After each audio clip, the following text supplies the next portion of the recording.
कहते हैं नायक। वो कुटिल कपटी दुष्ट मार्तंड सोच भी नहीं सकता था कि मेरे मित्र विक्रमादित्य जब एक बार कुछ करने का ठान लेते थे या किसी को अपना मान लेते थे तो फिर पीछे नहीं हटते थे। तुम फिर आ गए बेताल? हाँ, मैं फिर आ गया। देवी, जहां मेरे मित्र का सिंहासन वहां मैं। ठीक है, किंतु बीच में मत बोलना। हाँ, लेकिन अगर आपकी आज्ञा हो तो मैं राजा भोज से कुछ कहना चाहता हूँ। कहो। राजन, अभी जब मैं यहाँ आ रहा था तो आते आते रास्ते में मैंने एक सपना देखा और मेरे सपने में एक मनुष्य रास्ते पर बैठा अपने सर पर यूं हाथ रखे हाय हाय करके रो रहा था। मैंने उससे पूछा कि तुम कौन हो, तो उसने मुझे बताया कि मैं एक राजा हूँ और मेरा राजपाट सब चला गया। उसके पास बिल्कुल ऐसी तलवार भी थी और वो। बेताल, व्यर्थ की बातें मत करो। देवी, मेरे मन में बार बार एक प्रश्न उठ रहा है कि महाराज धर्मदत्त ने महारानी चित्रलेखा को मार्तंड के साथ विदा कर दिया और ऐसे में सम्राट विक्रमादित्य ने क्या किया? चंद्रासम च डामरुम शिरापुत्रम च बिभ्रति एक विराकाल रात्रि या भूक्ता काम दस्तुता। चंद्रासम च डामरुम शिरापुत्रम च बिभ्रति एक विराकाल रात्रि या भूक्ता काम दस्तुता।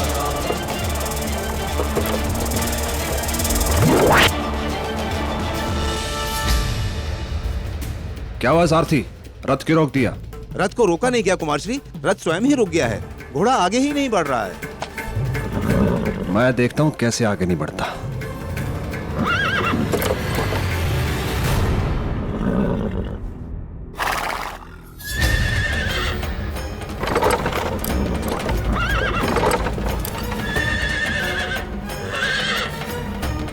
सैनिकों धक्का मारो।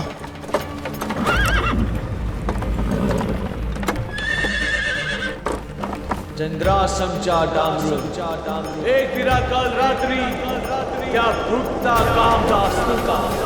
चंद्रासम च डामरुम।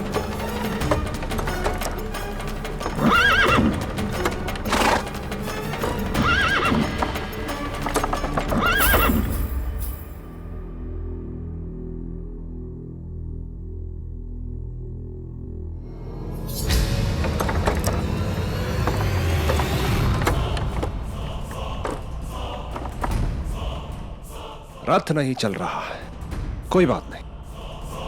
देवी अब एक ब्राह्मण की पत्नी है, मेरे साथ पैदल चलेंगी। आइए नीचे उतरिए।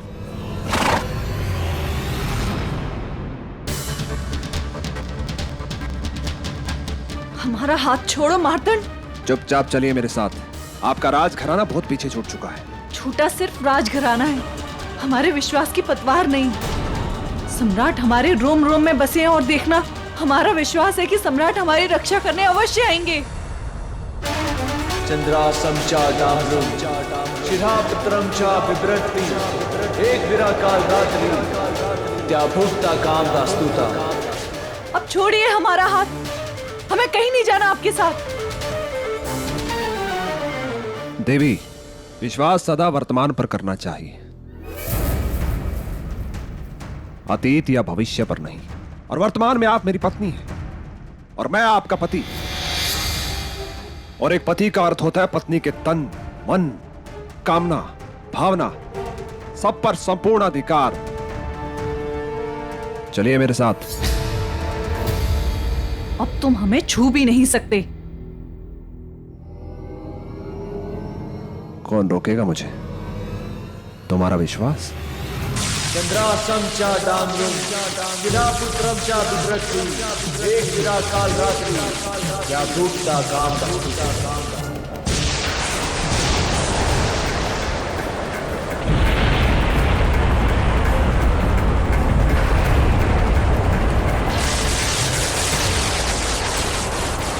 सैनिकों, क्या हो रहा है? कुमार श्री, ये किसी अनहोनी का संकेत लग रहा है।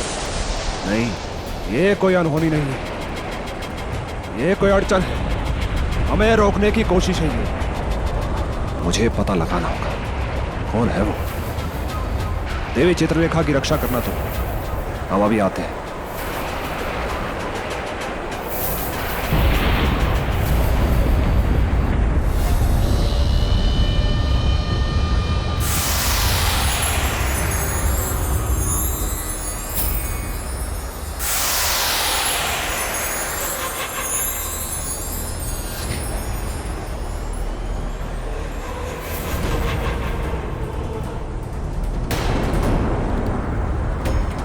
विक्रमादित्य, तुम मेरे साथ ऐसा नहीं कर सकते।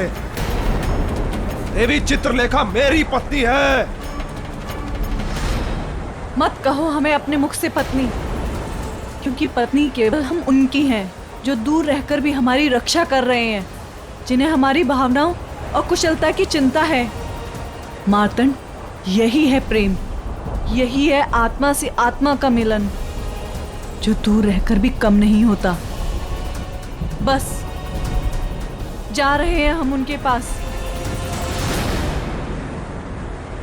सैनिकों, हमारे साथ चलो। राजकुमारी, तुम मुझसे दूर नहीं जा सकती, कहीं नहीं जा सकती, किसी के पास नहीं।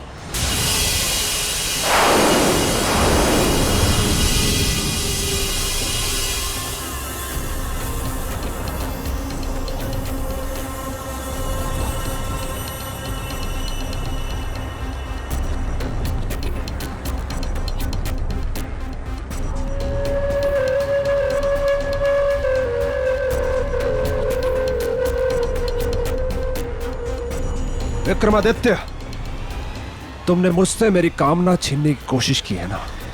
अब देखना मैं तुमसे तुम्हारा जीवन कैसे छीनता हूं। तुम्हें जीवित नहीं छोड़ूंगा मैं। अब तक तुमने मेरी मित्रता देखी है, अब शत्रुता देखना।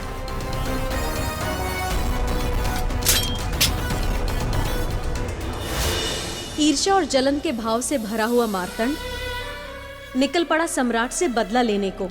देवी, ईर्ष्या भाव से कहीं अधिक शक्तिशाली होता है प्रेम भाव। वाह वाह राजा भोज, वाह, बिल्कुल सत्य कहा आपने। ये मार्तंड बेकार में ही मेरे मित्र से लड़ने चला था। बहुत अच्छी बात कही आपने। ये मैं राजा भोज की प्रशंसा क्यों कर देता हूं बार बार। राजा भोज, आपने कभी कोई अच्छी बात की ही नहीं जीवन। गोलू, मुझे दिखाओ आगे क्या हुआ। ये क्या देवी? जो मार्तंड अपनी चाल से अपनी गृहस्थी स्थापित करना चाहता, उसने चक्रवर्ती सम्राट विक्रमादित्य पर विश्वासघाती होने का आरोप लगा। हाँ राजन। विश्वासघाती विक्रमादित्य, तुमने मेरा मार्ग रोका, उस मित्र का मार्ग जिसके कारण आज तुम्हारी सांसें चल रही हैं, तुम जीवित हो। आज मैं तुम्हें मृत्यु दूंगा, तुम्हारा अंत ही होगा मेरा वैवाहिक जीवन का आरंभ।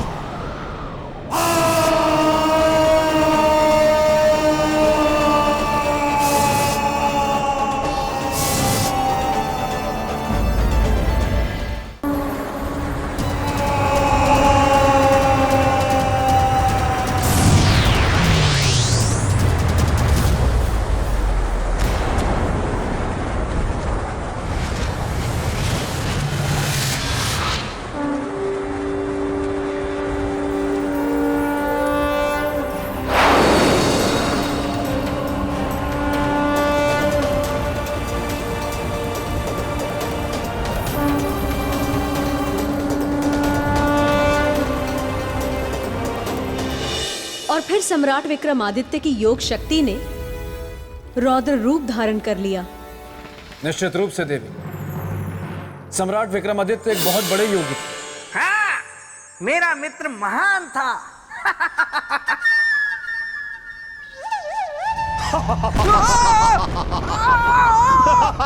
ये क्या हो रहा है? ये भयानक हंसी किसकी है?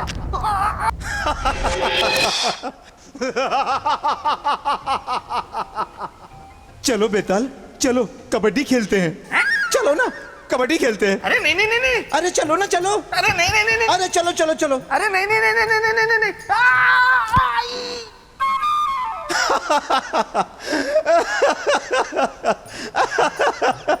मस्तिष्क कुमार में उसके नाम जैसी कोई चीज नहीं है।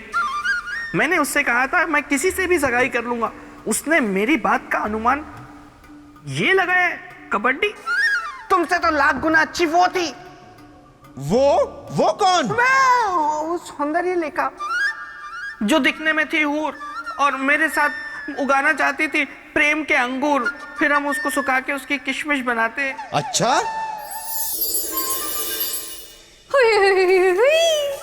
सौंदर्य लेखा तुम? हाँ मेरे बेताल, अब तो हो गई है हमारी सगाई, अब जल्दी होगी मेरी विदाई। नहीं सौंदर्य लेखा, सगाई हुई नहीं है। मैंने सगाई करने के लिए हाँ की थी, सगाई नहीं की थी। मैं चूक के भागा था सिर्फ। हुई, अब तो ये व्यर्थ है सब। तुम भी कर लो सगाई की तैयारी अब। देखो सगाई नहीं हुई है सौंदर्य लेखा, सगाई नहीं हुई है, सगाई नहीं हुई है अभी। राजा भोज,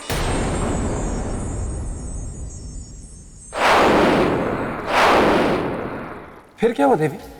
मैं जानने के लिए उत्सुक हूं। मार्तंड ने जब सम्राट की योग शक्ति का रौद्र रूप देखा तो उसके बाद विक्रमादित्य!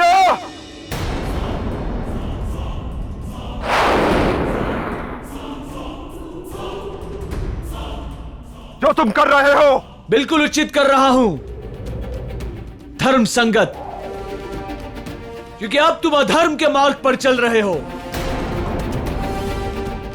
और हमने वचन एक धर्म के मार्ग पर चलने वाले को दिया था। मेरे मार्ग में बाधा उत्पन्न कर अधर्म करो तुम, और अधर्मी हो गया मैं। किसी भी स्त्री की इच्छा के विरुद्ध जाकर बल प्रयोग करना यह धर्म नहीं तो क्या है? विक्रमादित्य, तुम कहते कुछ और हो, करते कुछ और हो, और तुम्हारा ये सद्गुण तो मैंने स्वयंवर में ही देख लिया था। इसीलिए मैंने कड़ा रुख अपनाया, अन्यथा तो यह तुम्हारा भ्रम है मित्र। यहां हमने जो कुछ भी किया वो हमारी वचन की रक्षा के लिए किया, और यहां हमारा योग शरीर जो कुछ भी कर रहा है वो धर्म की रक्षा के लिए कर रहा है।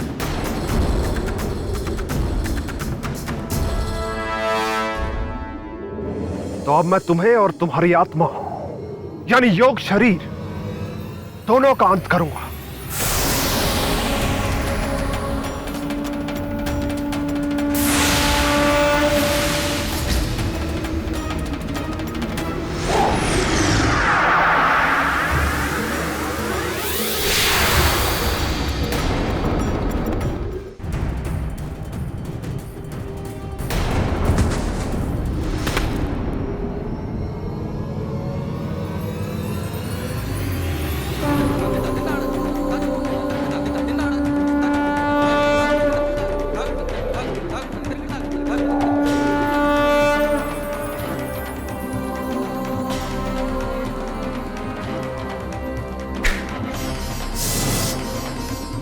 विक्रमादित्य, याद रख, यदि तुम योग शक्ति में पारंगत हो तो मैं भी तंत्र शक्ति का उपासक हूं। मेरी भी तंत्र शक्ति तुमसे युद्ध करेगी। जय भैरव।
रहते भी हम साथ में जी तो नहीं सके। मर तो सकते हैं, मर तो सकते हैं। चलिए हमारे साथ। नहीं नहीं, चलिए। छोड़िए हमारा हाथ।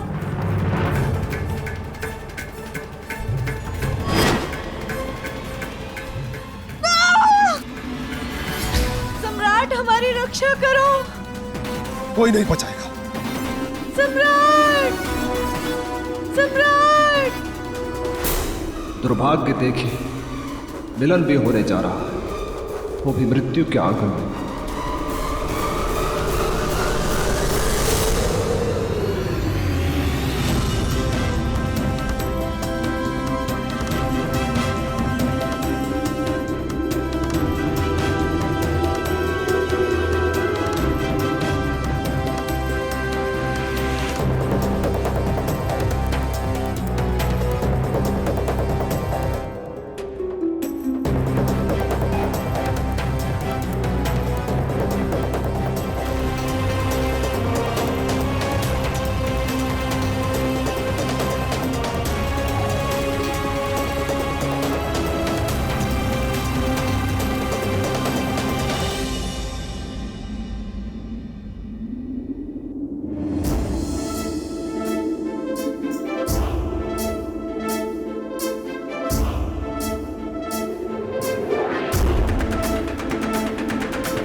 आपके दो दो रूप सम्राट। राजकुमारी चित्रलेखा, आप जिस रूप को देखकर आश्चर्यचकित हो गई, वो हमारा योग रूप था। योग रूप? मार्तंड को दिए गए वचन के अनुसार हम अपने वास्तविक शरीर से आपकी रक्षा नहीं कर पाते, इसलिए हमने योग शक्ति के द्वारा इस योग रूप की रचना की।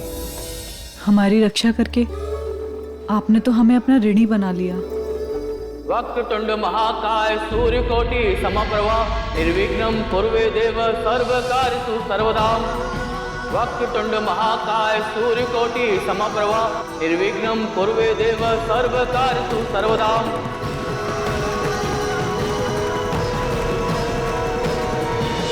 चक्रवर्ती सम्राट विक्रमादित्य की योग शक्ति की ये पूरी कथा थी राजन, जिसे मैंने आपको सुना दिया। अब मुझे आज्ञा दें।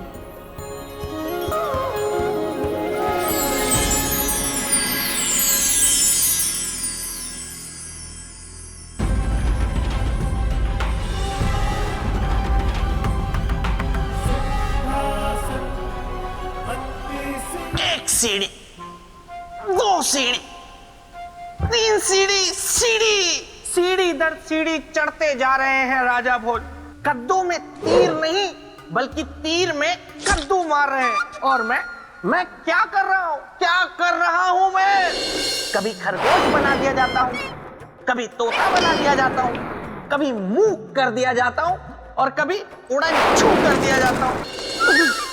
बेटा बेताल, अगर ऐसे ही चलता रहा तो वह दिन दूर नहीं जब तुम्हारे मित्र के सिंहासन पर राजा भोज बैठेंगे ऐसे, और फिर तुम्हें देखकर ऐंठेंगे ऐसे। लेकिन मैं क्या करूं, मैं करूं भी तो क्या करूं? एक तरफ है महामाया और दूसरी तरफ पुतलियों का साया। एक तरफ है सिंहासन की रक्षा करने की सोच और दूसरी तरफ सिंहासन को पाने के लिए एकदम तैयार राजा भोज। मैं क्या करूं? रक्षा, वो भी रक्षक बनकर। वैसे तुम कौन हो? मैं तुम हूं। बेताल, क्या तुमने कभी सोचा है जिस तरह राजा भोज हर परीक्षा में सफल होते जा रहे हैं, कहीं ये पुतलियां ही तो नहीं गला रही हैं राजा भोज की दाल? मतलब हो सकता है कि पुतलियां ही राजा भोज की शुभचिंतक हो। धन्यवाद मित्र, ये तो मैंने सोचा ही नहीं था। लेकिन अब मैं क्या करूं? सुनो, तुम्हें क्या करना है?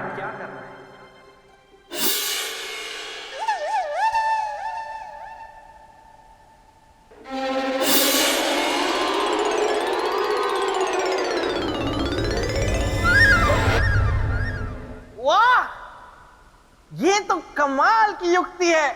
अब विफल हो जाएगी सबकी चाल, क्योंकि ब्रह्मदेव आपसे मिलने आ रहा है बेताल। आप सभी इस विषय पर विचार विमर्श कीजिए। उसके उपरांत हमें सूचित कीजिए कि आप सभी का क्या निर्णय है। ब्रह्मदेव की जय हो, ब्रह्मदेव की जय हो। देवतागण मेरा प्रणाम स्वीकार करें। बेताल, तुम यहाँ? ब्रह्मदेव, आपको तो पता है कि मेरे मित्र सम्राट विक्रमादित्य को इंद्रदेव ने जो सिंहासन दिया था उस पर बैठने की जुगत राजा भोज लगा रहे हैं। हाँ, मुझे इंद्रदेव ने सूचित किया था कि राजा भोज एक एक करके सभी परीक्षाओं में सफल हो रहे हैं। यही तो, वो सफल हो नहीं रहे, उन्हें सफल करवाया जा रहा है। यही तो मैं आपको बताने आया हूँ। उनकी रोटी सूखी है जिस पर घी पुतलियां चुपड़ रही हैं। बेताल, तुम पुतलियों पर संशय कर रहे हो या इंद्रदेव पर? नहीं नहीं ब्रह्मदेव, मैं कुछ नहीं कह रहा।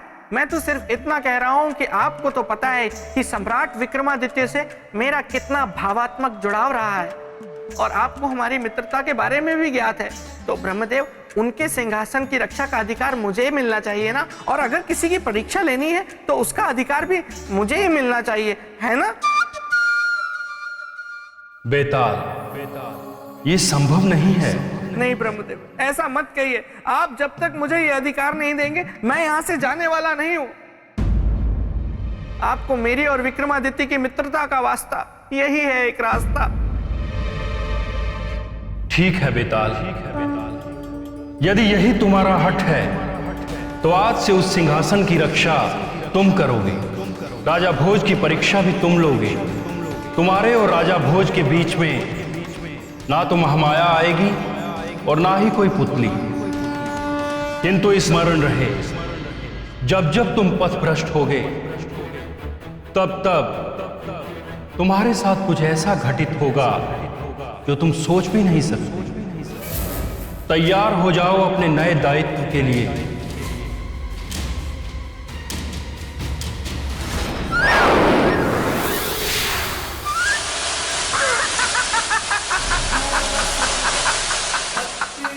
मैं हूं बेताल, गले नहीं दूंगा किसी की दाल।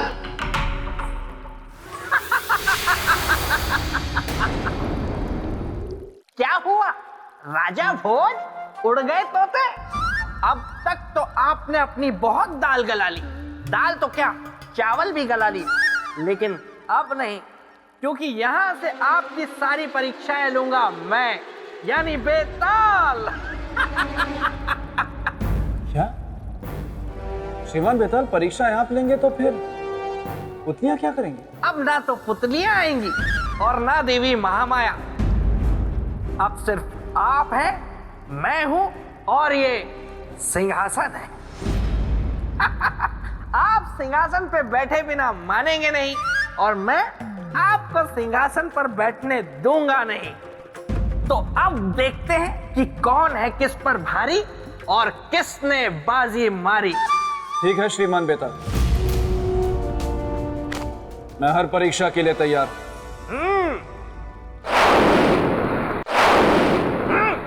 तो ठीक है, आपने मेरे मित्र की योग शक्ति की कथा सुनी, तो बताइए क्या आप में है वैसी योग शक्ति? सोचिए मत, मुझे पता है नहीं है। राजन, ये 32 गुणधारी सिंहासन है। इस पर विराजमान होने के लिए 32 गुणों की परीक्षा में आपको सफल होना पड़ेगा। राजन, अब तक पुतलियों द्वारा ली गई परीक्षाओं को पार करना आपके लिए बहुत आसान था, लेकिन बेताल की रचित मायावी परीक्षाओं को पार कर कर दिखाइए।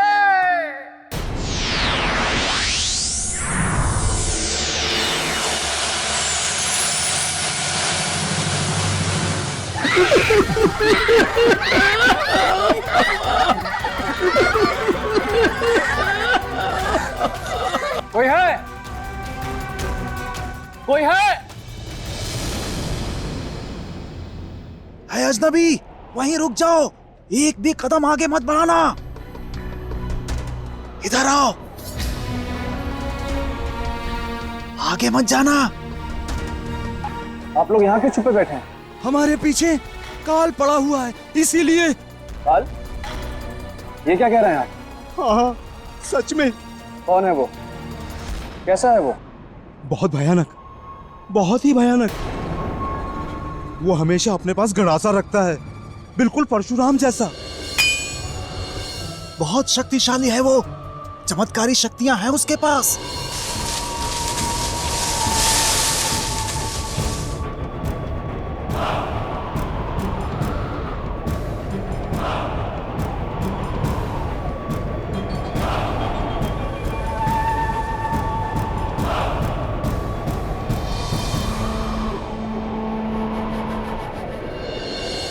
देखिए ना, कितनी अजीब बात है। सर है पर चेहरा नहीं। शास्त्रों और पुराणों में ऐसे जीवों की चर्चा है। क्या? ये अतृप्त शक्तियां होती हैं, और ऐसी शक्तियां जब तक तृप्त नहीं होती किसी के बंधन में नहीं रहती। इससे पहले कि ये किसी भारी संकट का कारण बने, मुझे उसे रोकना होगा। बचाओ बचाओ बचाओ बचाओ! अरे आप लोग भाग कर रहे हैं? अरे रुकिए तो।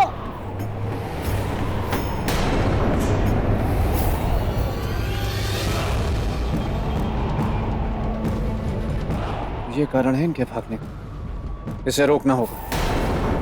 सूरजभान, कहाँ हो तुम सूरजभान? सूरजभान? ये सूरजभान कौन है और ये उसे क्यों बुला रहा है? मैं पूछता हूँ कि आखिर कैसे मुक्त हो गया वो? कैसे नहीं बांध पाए आप लोग उसे? कहाँ चला गया आप लोगों का तंत्र मंत्र? मंत्रीवर, अब उसे मंत्रों से रोक पाना अथवा तंत्र शक्ति से बांध पाना संभव नहीं है। तब उसे बांधने का क्या उपाय है पुरोहित जी? योग शक्ति। अब उसे केवल योग शक्ति से ही बांध सकते हैं।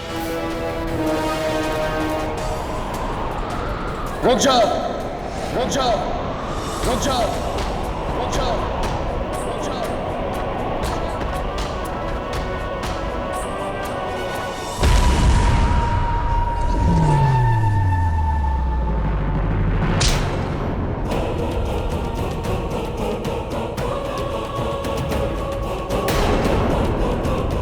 अजनबी, अजनबी, होश में आओ।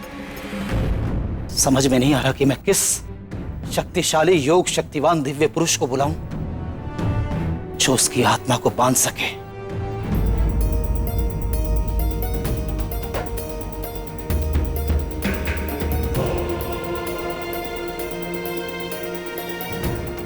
ये सूरजभान कौन है? हमारे राजा हैं। राजा? हाँ। तो वो उसका नाम क्यों ले रहा है? क्या संबंध है उन दोनों? ये जानने के लिए मुझे राजमहल जाना होगा।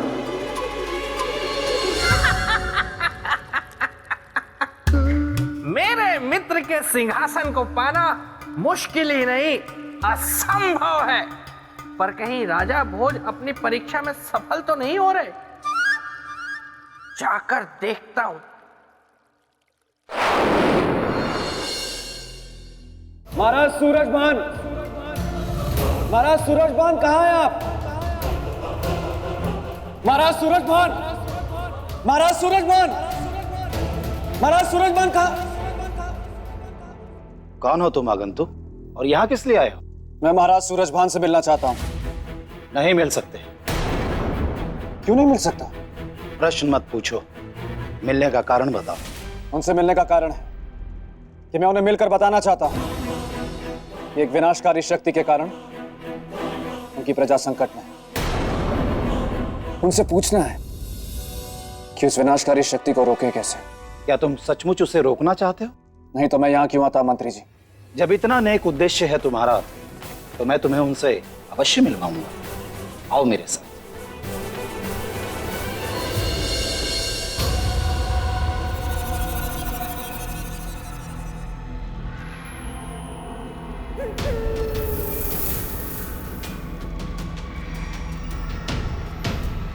ये किसका शव है मंत्री जी?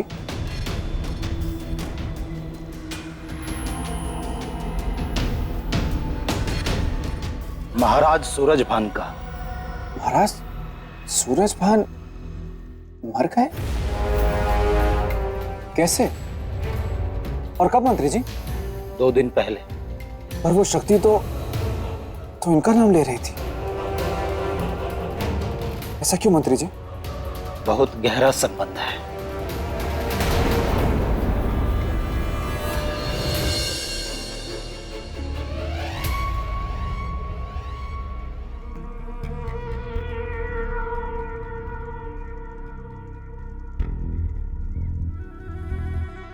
ये क्या है?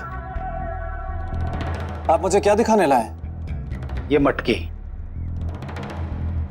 वो तो मैं देख रहा हूं। किंतु जो मैं दिखाना चाह रहा हूं वो आप देख नहीं रहे हैं। क्या? कि उस विनाशकारी शक्ति शक्तेश्वर को महाराज ने इस मटकी में कैद किया था, जो कि उनकी मृत्यु के पश्चात मटकी तोड़कर मुक्त हो गया और लोगों के जीवन के लिए संकट का कारण बना। परंतु ये शक्तेश्वर है कौन? एक हठ योगी था जो अपने हठ योग से योग शक्तियों की साधना कर संपूर्ण संसार की शक्तियों का स्वामी बनना चाहता था।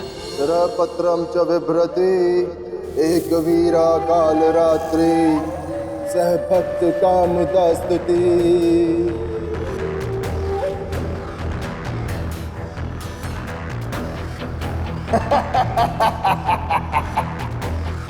अब मैं कुछ भी कर सकता हूं, कुछ भी, क्योंकि अपने हठ योग से मैंने साध लिया है समय को।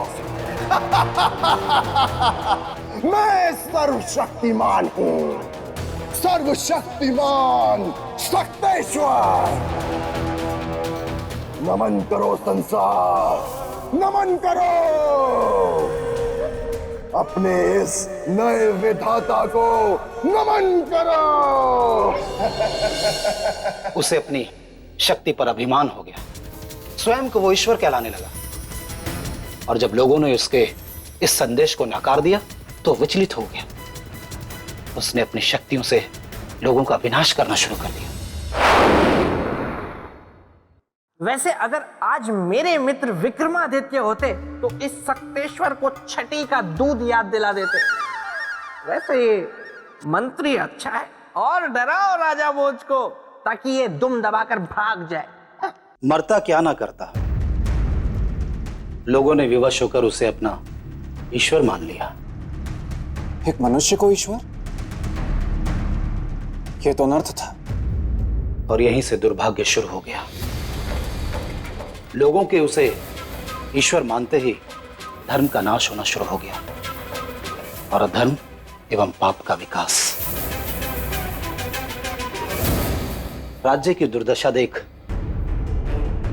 दुखी महाराज एक दिन स्वयं शक्तेश्वर से मिलने पहुंचे। स्वामी शक्तेश्वर की जय हो, ओ बोलो शक्तेश्वर की जय हो। स्वामी शक्तेश्वर। स्वयं को ईश्वर समझने वाले बंद करिए ढोंग।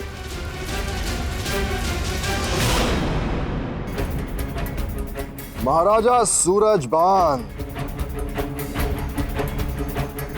आप राजा होकर भी ये शिष्टाचार नहीं जानते कि जब भगवान के दरबार में आया जाता है तो स्वर में मधुरता रखी जाती। खैर बोलो, भक्त क्या मांगने आया है भगवान से? शक्तेश्वर, हम तुमसे कुछ मांगने नहीं आए, बल्कि आज तुम्हें कुछ देने आए। क्या देने आया है भक्त भगवान को? ये भक्त इस ढोंगी भगवान को मौत देगा। तुम एक अधर्मी हो, तुमने अपमान किया है उस ईश्वर का, उसके धर्म का, उसके विधान का। अब तुम्हें जीने का कोई अधिकार नहीं है। अपने अंत के लिए तैयार हो जाओ। सूरजभान!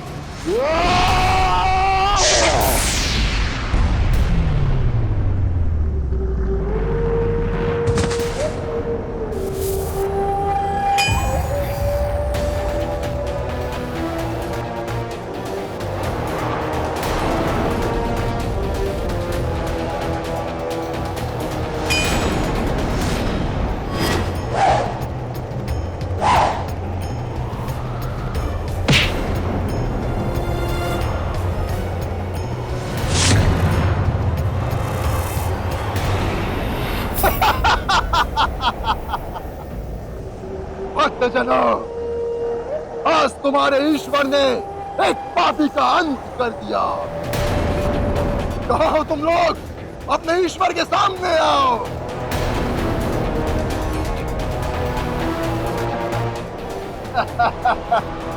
मैं हूँ सर्वशक्तिमान। भगवान शक्तेश्वर की, भगवान शक्तेश्वर की, भगवान शक्तेश्वर की, भगवान शक्तेश्वर की, भगवान शक्तेश्वर की, भगवान शक्तेश्वर की, भगवान शक्तेश्वर की, भगवान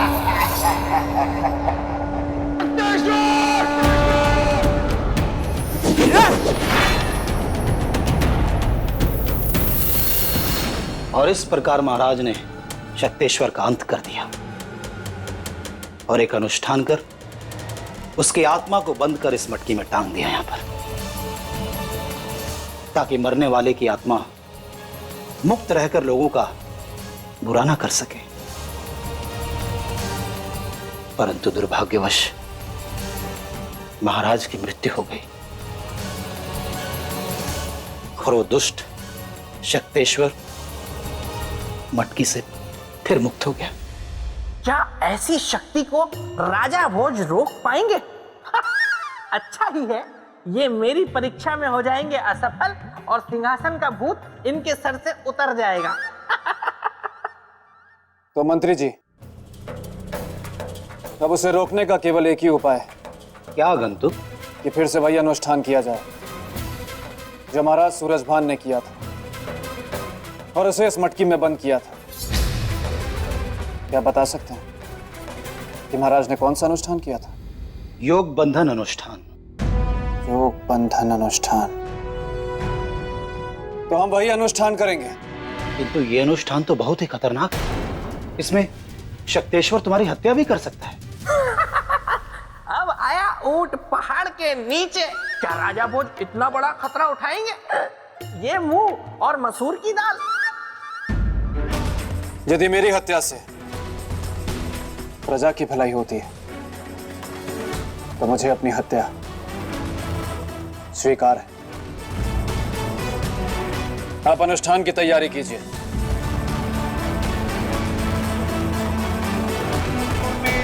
एक वीरा काल रात्रि भक्त काम दस्तुति ओम स्वाहा। अरे अगर राजा भोज इस अनुष्ठान को करवाने में सफल हो गए और शक्तेश्वर को मटकी में बंद कर लिया तो वे मेरी परीक्षा में सफल हो जाएंगे।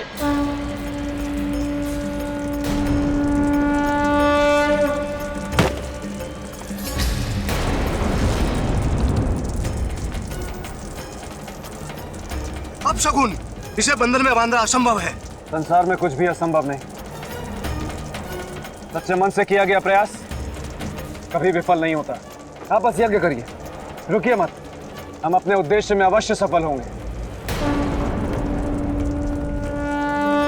चंद्रहासम च दामरूम त्रिपत्रम च विभ्रति एक वीरा काल रात्रि।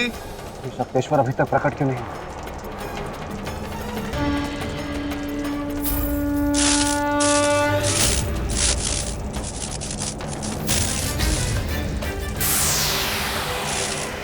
नहीं बांध सकता तू मुझे सूरजभान, नहीं बांध सकता। मैं मुक्त हूं और मुक्त ही रहूंगा। बंधना तो तुम्हें होगा शक्तेश्वर, और मैं तुम्हें बांध कर रहूंगा। ठीक है, मैं बताता हूं कि बंधन क्या होता है। मैं सूरजभान नहीं हूं कि तू मुझे रोक ले। क्या तुम सूरजभान नहीं हो? तो सूरजभान कहाँ है? सूरजभान कहाँ हो तुम?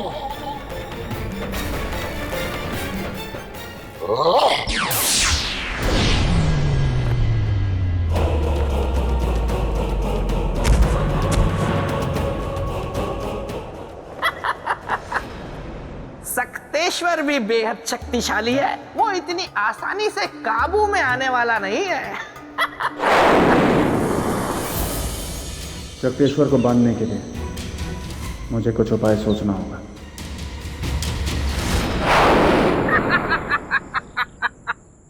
क्या हाल है राजन? मान बेटा, आप यहाँ? जी, मैं यहाँ। देखिए राजन, आप मुझे अपना शुभचिंतक समझे या ना समझे, लेकिन मैं अपने आप को आपका शुभचिंतक मानता हूँ। इसीलिए मैं आपको यहाँ ये समझाने आया हूँ कि आप सक्तेश्वर को वश में नहीं कर सकते। आप ऐसा कैसे कह सकते? ऐसा मैं इसीलिए कह सकता हूँ क्योंकि आप महाराज सूरजभान नहीं हैं। और महाराज सूरजभान अगर जीवित होते तो केवल वे ही ये कार्य कर सकते थे, क्योंकि सक्तेश्वर की आत्मा को वश में करने का तंत्र भी सिर्फ उन्हें ही पता था। इसीलिए मैं कहता हूँ राजन कि हट छोड़िए, जिद का घड़ा फोड़िए और मान लीजिए कि आप हार चुके हैं और इस परीक्षा में असफल हो गए, और चलिए उज्जैनी लौट चलिए। नहीं श्रीमान बेटा, मैं आपको वचन देता हूँ कि जब तक शक्तेश्वर को वश में ना कर लूं, तब तक मैं चैन की सांस नहीं लूंगा। और अगर सांसें बची ही नहीं तो?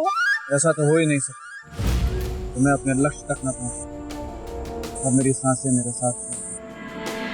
देखिए राजन, जिद करके कोई फायदा नहीं है, इसीलिए जिद छोड़ दीजिए। वैसे जिद से मुझे याद आया कि एक बार मेरे मित्र विक्रमादित्य जब छोटे थे तो वो बचपन में एक चीते के साथ खेल रहे थे और उन्होंने जिद ठानी कि वे चीते से तेज दौड़कर दिखाएंगे, और वे दौड़े भी, लेकिन चीता नहीं दौड़ पाया, वो कहीं और दौड़ गया। ये मुझे क्या हो रहा है? श्रीमान बेटा, ये क्या हो गया आपको? मुझे नहीं पता मुझे क्या हो रहा है। मैं आपकी कुछ सहायता करूं? जब जब तुम पथभ्रष्ट होगे, तब तब तुम्हारे साथ कुछ ऐसा घटित होगा जो तुम सोच भी नहीं सकते। समझ गया। श्रीमान बेटा, कुछ करूं मैं? आप क्या मदद करेंगे? आपने कभी बंदर देखा है?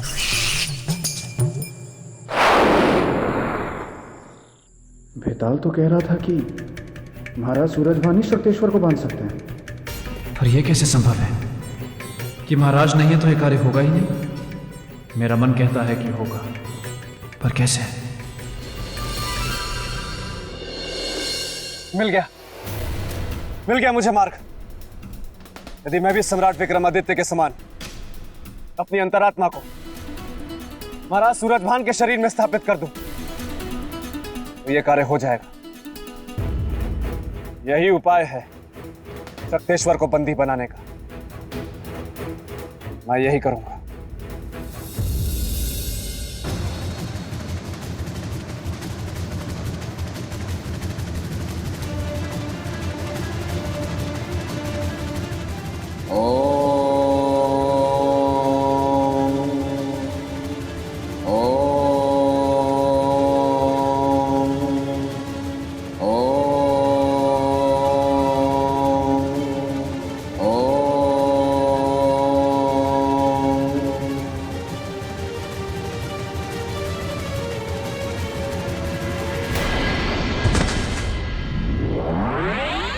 अब मुझे महाराज की मृत्यु की घोषणा कर देनी चाहिए और प्रजाजनों को यह बता देना चाहिए कि शक्तेश्वर से उन्हें अब अपनी रक्षा स्वयं करनी है।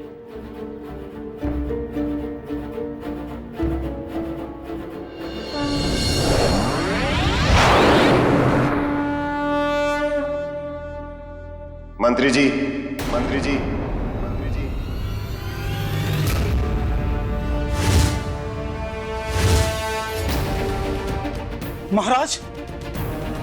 महाराज, आप जीवित हैं?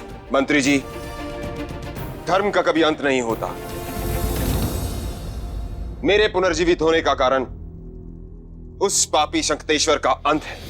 तब तो महाराज शीघ्र ही उसका अंत कर दीजिए, अन्यथा वो इस राज्य को शमशान बना देगा। महाराज, उसका अंत होगा, अवश्य होगा। पहले आप मुझे मेरे कक्ष तक ले चलिए। जी महाराज, आइए।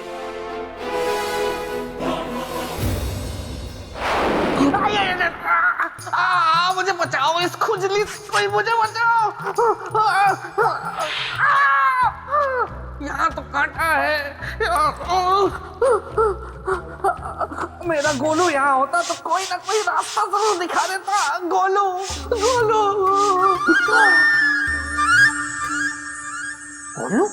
तुम यहाँ? गोलू, मुझे जल्दी से कोई रास्ता दिखाओ जिससे मेरी ये खुजली खत्म हो सके। क्या तुम्हारे पास भी कोई रास्ता नहीं है। तो मैं क्या करूंगा? हे ब्रह्मदेव, ये क्या कर दिया आपने? मैं भावनाओं में बह गया, इसलिए वो सब कर गया। अब मुझे माफ कर दीजिए ब्रह्मदेव। खुजली खुजली।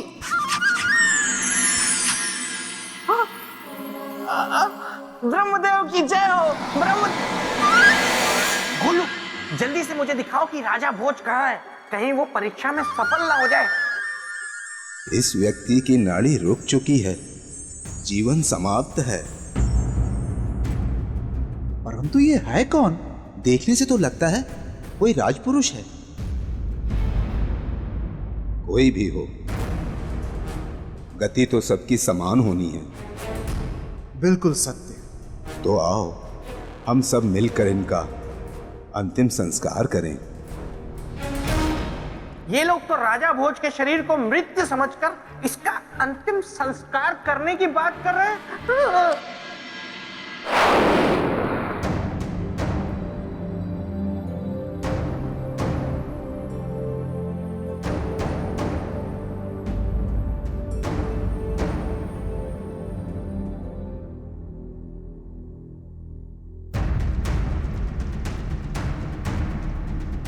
अब मुझे शक्तेश्वर को बंदी बनाने के उस सूत्र को खोजना होगा जो महाराजा सूरजभान के इस कक्ष में है।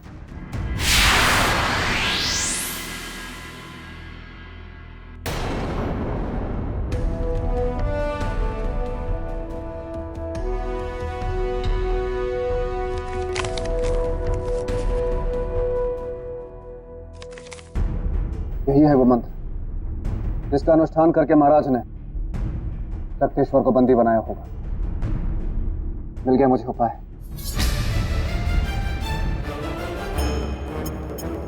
इस नक्शे में दर्शाया गया है एक गुफा को, जिसमें प्रवेश तो कर रहे हैं 2 लोग, लेकिन बाहर आ रहा है केवल एक। यही विधि होगी शक्तेश्वर को बंदी बनाने की। अब तो नहीं बचेगा शक्तेश्वर,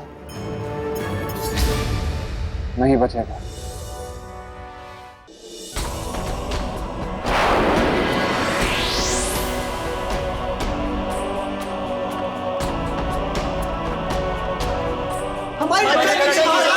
हमारी रक्षा कीजिए महाराज, हमारी रक्षा कीजिए महाराज। शक्तेश्वर के कारण अब आप लोगों को कोई कष्ट नहीं होगा। मंत्री जी, आज्ञा महाराज। आप जाइए और जनता की चिकित्सा और सुरक्षा का प्रबंध कीजिए। हम एक कार्य पूरा करके आते हैं। जी महाराज। आइए आप सब।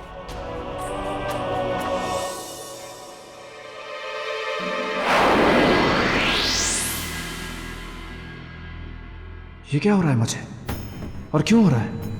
मेरी आत्मा महाराज सूरजभान के शरीर को त्याग क्यों रही है? कहीं मेरे वास्तविक शरीर पर कोई संकट तो नहीं? मुझे पता लगाना होगा।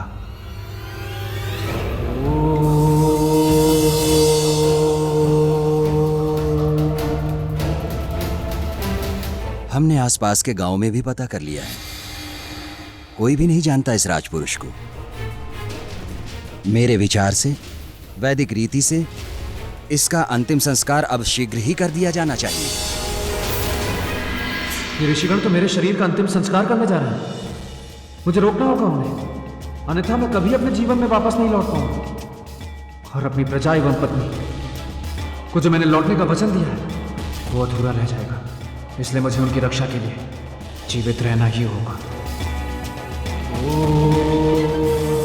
किंतु ऋषिवर, सूर्यास्त हो रहा है और शास्त्रों के अनुसार सूर्यास्त के बाद किसी भी मनुष्य का दाह संस्कार करना वर्जित है। इसलिए हमें प्रातः काल तक प्रतीक्षा करनी होगी। इसका अर्थ की मेरे पास समय है केवल एक रात का। अब इतने ही समय में मुझे शक्तेश्वर को बांधना भी होगा और अपने शरीर में वापस भी लौटना होगा। अनर्थ ना हो जाए, इसलिए मुझे निर्धारित समय में ही इस राज्य को शक्तेश्वर के संकट से मुक्त कर अपने शरीर में वापस लौटना होगा।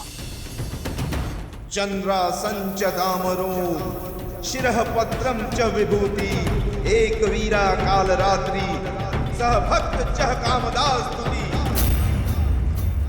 अब इस अग्नि चक्र को पार कर आगे नहीं बढ़ पाएगा शक्तेश्वर।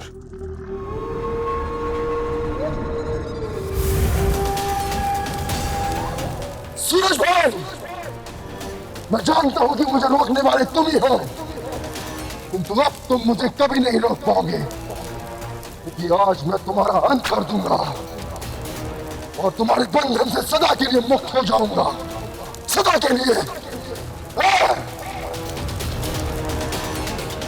चंद्रासंच दामरो शिरः पत्रम च विभूति एक वीरा काल रात्रि सह भक्त चह कामदासूति। चंद्रासंच दामरो शिरः पत्रम च विभूति एक वीरा काल रात्रि सह भक्त चह कामदास्तुति। मेरा सब कुछ, मेरा शरीर, मेरी शक्ति और मेरी स्वतंत्रता छीनने वाले सूरजभान, आज मैं तुझे जीवित नहीं छोड़ूंगा। शिरः पत्रम च विभूति एक वीरा काल रात्रि सह भक्त चह कामदास्तुति।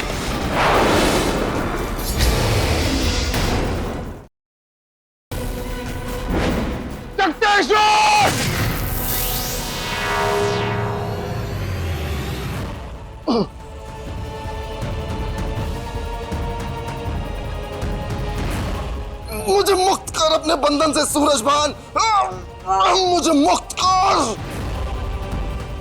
और लौटा दे मेरा मस्तक। नहीं शक्तेश्वर, तुम्हें मुक्त करने का अर्थ है सारे संसार को कष्ट में डालना, और रही बात तुम्हारा मस्तक देकर तुम्हें पूर्णता देने की, तो तुम अपना मस्तक स्वयं ले लो।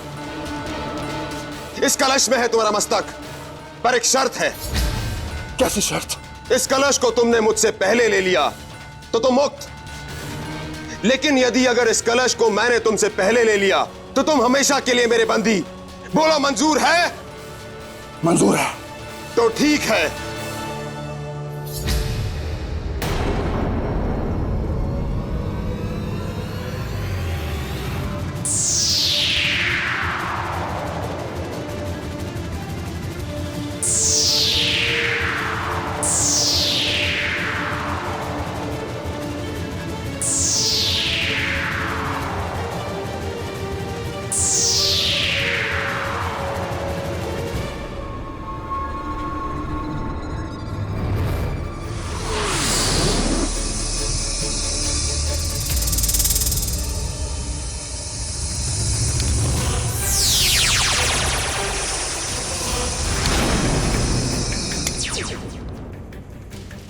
सूरजभान, मुझे मुक्त कर।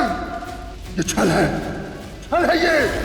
नहीं, दुष्ट और पापी के साथ किया गया छल छल नहीं बल होता है, और आज हमने बल से तुम्हें अपना बंदी बना लिया है। अब तुम कभी मुक्त नहीं हो सकते, कभी भी नहीं।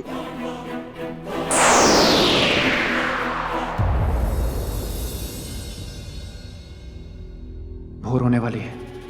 इससे पहले कि ऋषिगण मेरे शरीर का अंतिम संस्कार कर दे, मुझे अपने शरीर में शीघ्र वापस लौटना होगा। अंतिम संस्कार की सारी तैयारियां हो चुकी हैं। प्रातः काल होते ही गांव वालों की उपस्थिति में सारे विधि विधान के साथ इस अज्ञात राजपुरुष का अंतिम संस्कार कर दिया जाएगा। कैसी विडंबना है कि इसकी अंतिम यात्रा में इसका अपना कोई परिजन नहीं। क्या करूं? अगर राजा भोज सही समय पर वापस नहीं लौटे तो ये लोग उनके शरीर का सवा सत्यानाश कर देंगे, और फिर राजा भोज के पास सिवाय हाथ मलते रह जाने के कुछ नहीं बचेगा। मैं ये तो चाहता हूं कि राजा भोज सिंहासन पे ना बैठे, लेकिन मैं ये नहीं चाहता कि उनका शरीर नष्ट हो जाए।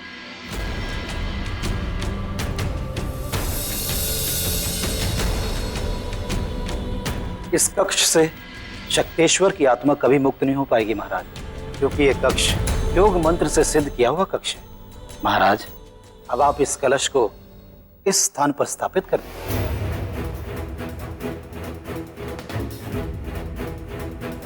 महाराज, ये सच मेरे लिए अकल्पनीय है कि 2 दिन तक मृत रहने के बाद भी आप जीवित। क्या ये संभव है महाराज? मुझे तो ये किसी चमत्कार से कम नहीं लग रहा।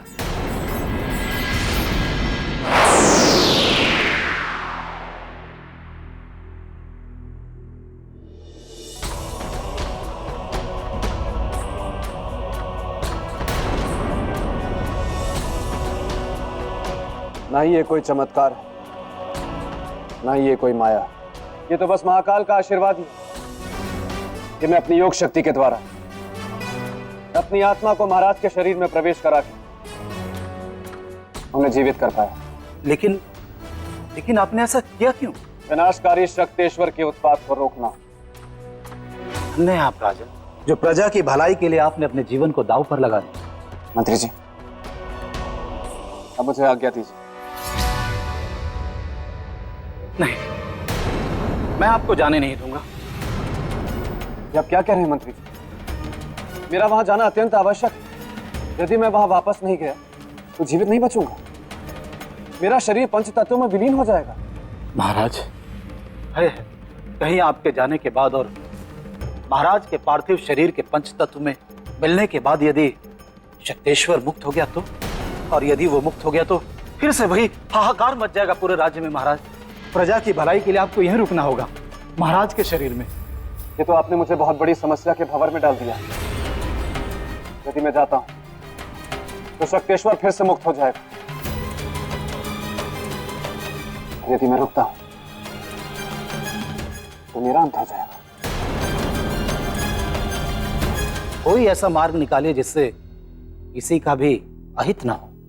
अब तो एक ही मार्ग है कि शक्तेश्वर की आत्मा को सदा के लिए इस धरती से समाप्त कर दिया जाए। जो वश में नहीं आ रहा वो समाप्त कैसे होगा राजन? संभव है मंत्री जी, पर उसके लिए आपको मुझे उपाय बताना पड़ेगा। कोई ऐसी विधि जिसकी चर्चा महाराज ने कभी आपसे की। राजन, इस विषय पर पुरोहित जी ही कुछ बता पाएंगे। तो शीघ्र बुलवाइए उन्हें। मृत्यु के पश्चात भी इस राजपुरुष के चेहरे पर कितना तेज है। मुझे तो ये कोई युग पुरुष लगता है। ऋषिवर, भोर होने को है, हमें अंतिम यात्रा की तैयारी प्रारंभ कर देनी चाहिए। अवश्य। अरे राजा भोज कहाँ रह गए? जल्दी आइए। सूर्योदय होने में केवल कुछ ही पल शेष है। इधर सूर्योदय हुआ, उधर आपका शरीर जलकर राख हो जाएगा। क्या करूं क्या करूं? हाँ, एक काम करता हूँ, कुटिया को बाहर से बंद कर देता हूँ। ये ऋषिगण बाहर जा ही नहीं पाएंगे। बेताल, मैंने तुम्हें सिंहासन की रक्षा का अधिकार दिया था, किंतु तुम पद से भटककर ऋषि मुनियों को सताने का प्रयत्न कर रहे हो। स्मरण रहे, यदि तुम पद से भटके तो तुम पर कष्ट आएंगे। राजा भोज की परीक्षा में उनकी सहायता करने की चेष्टा करने के प्रयत्न पर तुम्हें दंड मिलेगा, जो अब से पूरे 1 दिन तक रहेगा।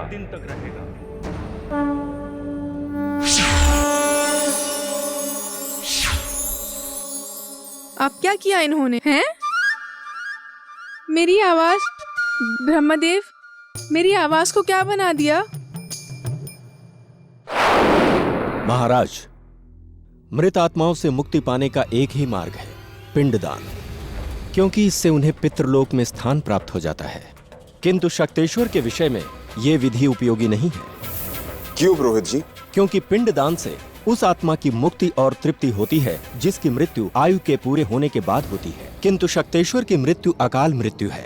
ऐसे व्यक्ति की आत्मा को पितृलोक में स्थान प्राप्त नहीं होता। पुरोहित जी, क्या ऐसी आत्माओं की शांति के लिए हमारे शास्त्रों में कोई विधान नहीं है? एक विधि है। क्या है वह विधि? शीघ्र बताइए। यदि कोई योगी पुरुष यज्ञ करके पितरों के देवता आर्यमा को प्रसन्न कर ले तथा शक्तेश्वर की आत्मा को पितृलोक में स्थान दे दे, वो इस समस्या का हल है। अन्यथा पुरोहित जी, यदि यह उपाय समस्या का समाधान है तो हम उन्हें अवश्य प्रसन्न करेंगे। आप पिंडदान की तैयारी शुरू कीजिए पुरोहित जी।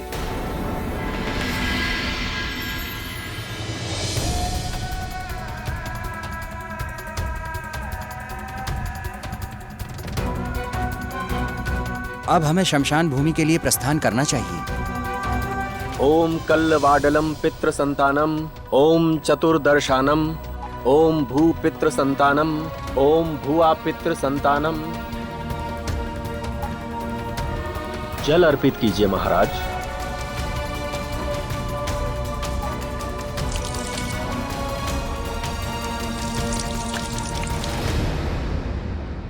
महाराज पिंडदान हो गया। पुरोहित जी, अब इसके आगे? जिस पितृलोक में पुनर्जन्म से पहले हमारे पूर्वजों की आत्मा वास करती है और अपने वंशज के दान पुण्य से उनकी तृप्ति होती है, उस लोक के मुख्य देवता आर्य माँ के आशीर्वाद की हमें प्रतीक्षा करनी होगी। हमें कैसे पता चलेगा कि देव आर्य माँ हमारे इस पिंडदान से प्रसन्न हुए हैं? जब कौवे आकर इन पिंडों को ग्रहण करेंगे, तब हमें ये ज्ञात हो जाएगा कि वे प्रसन्न हुए। कौवे क्यों पुरोहित जी? क्योंकि कौवे पितृ के और उनका पिंड ग्रहण करना पितरों की तृप्ति का प्रतीक है, इसलिए उनका इन पिंडों को ग्रहण करना अनिवार्य है, जो ये प्रमाणित कर देगा कि देव आर्य माँ इस विधान से प्रसन्न है। राम नाम सत्य है, राम नाम सत्य है, राम नाम सत्य है, राम नाम सत्य है।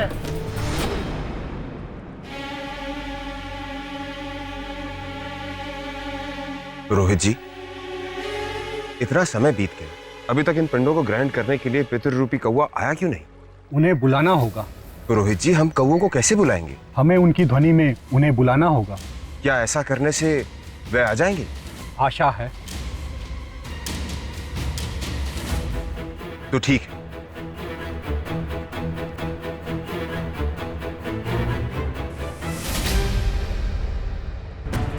काव काव काव काव काव। राम नाम सत्य है, राम नाम सत्य है, राम नाम सत्य है। काव काव काव काव।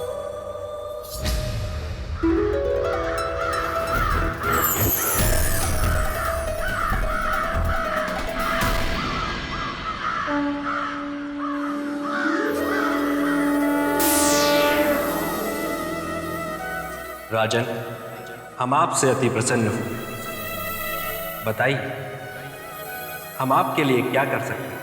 हे देव आर्य माँ, इस कलश में एक अतृप्त आत्मा है, इसे अपने पितृलोक में स्थान दे ताकि पृथ्वीवासी इसकी यातना का शिकार ना बने। राजन, संसार के कल्याण हेतु हमें इस आत्मा को अपने पितृलोक में स्थान अवश्य दें।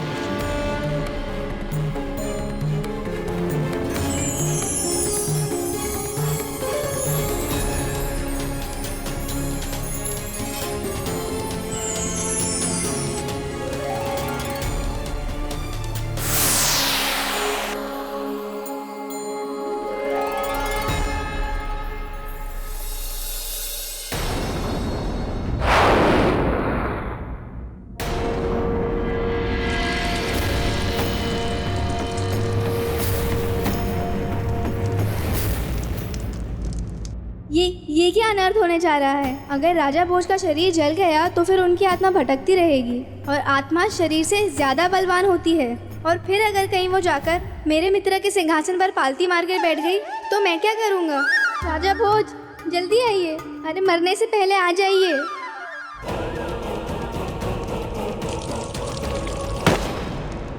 अब मुझे आज्ञा दें। राजन, ये राज्य सदा आपका आभारी रहेगा। इसमें आभार कैसा मंत्री जी? मैंने तो बस एक राजा का कर्तव्य निभाया है और प्रजा की रक्षा करना तो एक राजा का परम धर्म होता है। अब मुझे विदा दें।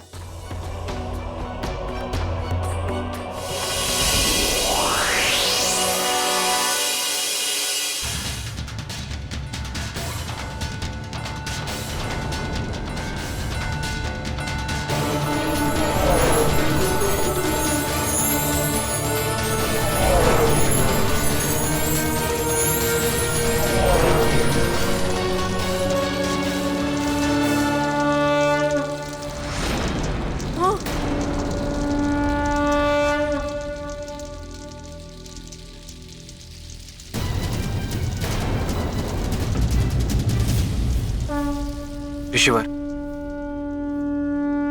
मुझे क्षमा करें। मेरी वजह से आप सभी को कष्ट हुआ। परंतु सच यह है कि वास्तव में मैं मृत नहीं था, बल्कि अपनी योग शक्ति से अपनी आत्मा को अपने शरीर से कुछ देर के लिए अलग किया था, किसी उद्देश्य के लिए। वत्स, मुखमंडल से संदेह तो था, किंतु जीवन का संकेत ना होने के कारण हमने शरीर का अंतिम संस्कार करना उचित समझा। किंतु शुभ ये हुआ कि तुम समय से पहले आ गए। जानता हूं, वरना अनर्थ हो जाता।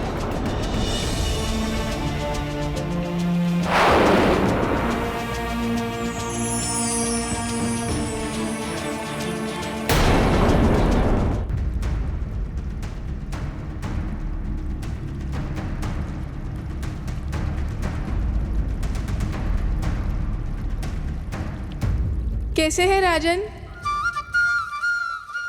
श्रीमान बेताल, भला ये कैसा स्वांग है? मैंने सोचा राजन कि ना तो यहाँ देवी महामाया है और ना ही अन्य पुतलियाँ। आपको उनकी याद सताती होगी, क्योंकि अब तो केवल मैं ही आपकी परीक्षाएं लूँगा। तो मैंने सोचा कि क्यों ना स्त्री की आवाज़ बनाकर आपका थोड़ा मनोरंजन कर दूँ। आपने मेरे लिए इतना सोचा, इसके लिए आपका अनेक अनेक धन्यवाद। परंतु आपकी पहले की आवाज बेहतर थी। अब इसको कैसे समझाओ कि पूरा एक दिन मेरी आवाज़ ऐसे ही रहने वाली है?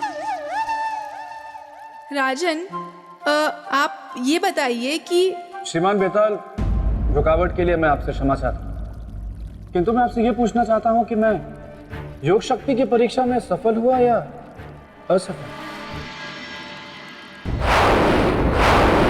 आपको क्या लगा राजन कि आपने कद्दू में तीर मार दिया? माफ कीजिएगा राजन, लेकिन मैं आपको सिंहासन की अगली सीढ़ी चढ़ने नहीं दे सकता, क्योंकि आप मेरी परीक्षा में यदि तुम पथ से भटके तो तुम पर कष्ट आएंगे। आपकी परीक्षा में सफल तो नहीं हुए, लेकिन क्या करूं, मेरा हृदय बहुत दयालु है। इसलिए चलिए चढ़ जाइए 5वीं सीढ़ी। धन्यवाद श्रीमान बेताल, अनेक अनेक धन्यवाद।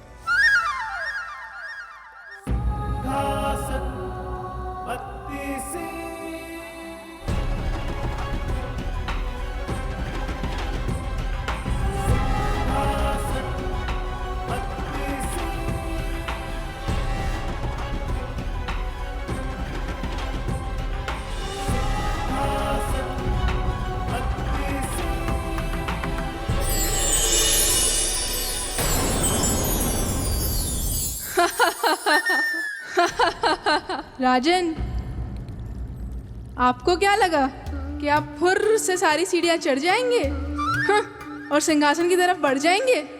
नहीं राजन नहीं, मैं हूं बेताल, जो गलने नहीं देगा आपकी दाल।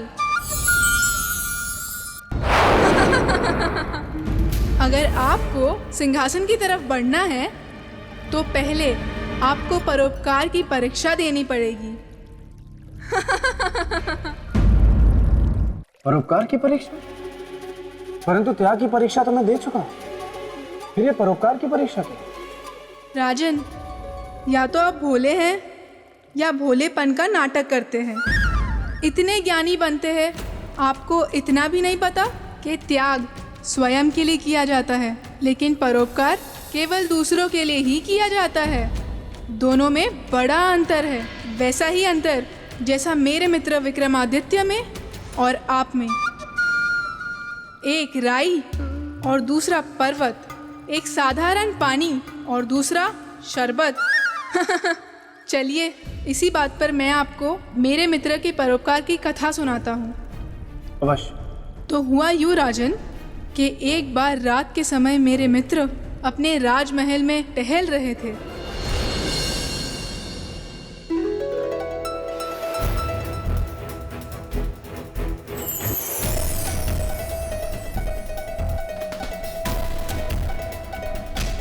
हर घर में प्रकाश फैलाने वाली है बातिया। धन्य हैं आप, हर घर की खबर रखती है। हम सम्राट होकर भी नहीं रख पाते।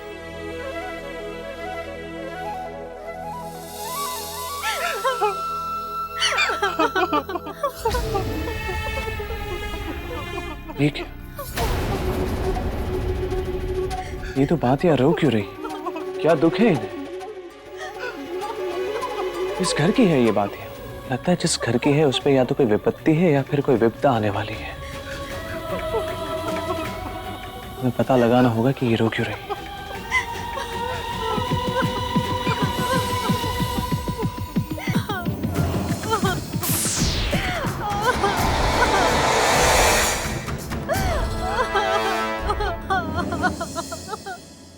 क्या हुआ बहन?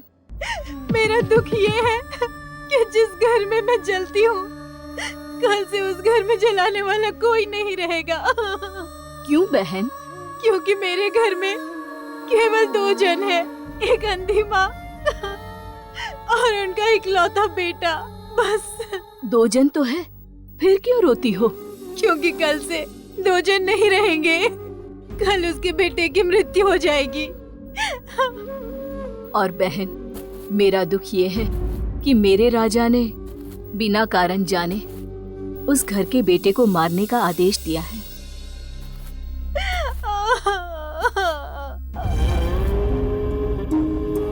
देवियों,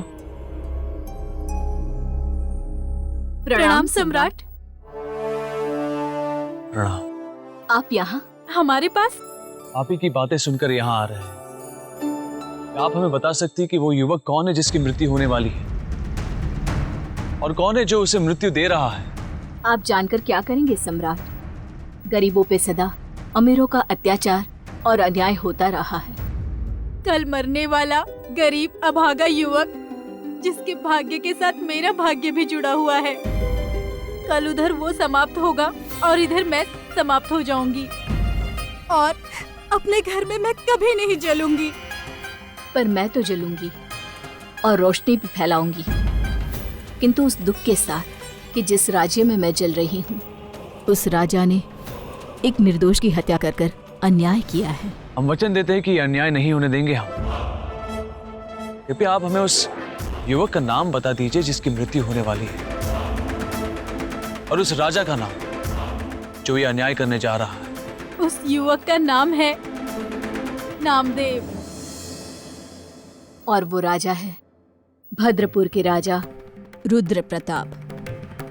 रुद्र प्रताप।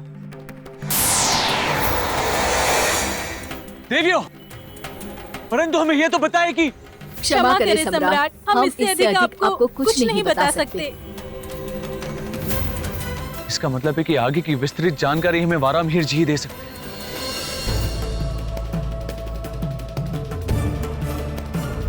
ग्रहों के योग से तो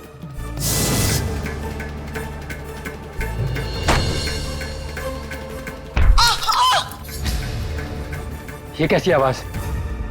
माँ, माँ, माँ, चोट तो नहीं आई माँ? नहीं बेटा, ठीक हो। माँ, तुमसे कितनी बार बोला पानी चाहिए तो मुझे बुला लिया करो। बेटा, हर बात के लिए मैं कहा तुझे बार बार बुलाओ। जब तक मैं जिंदा हूँ सारे काम मैं ही करूंगा, तुम बस आराम करो।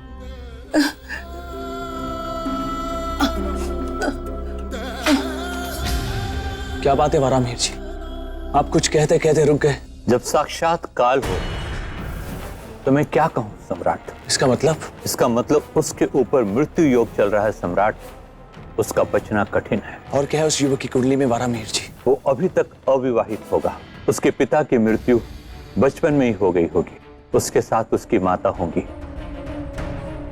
जो नेत्रहीन होगी। अब कुछ आराम मिला? हाँ बेटा, चुक चुक जियो मेरे लाल, चुक चुक जियो। बहुत कष्टमय समय है, और इसी कष्ट में उस लड़के की मृत्यु हो जाएगी।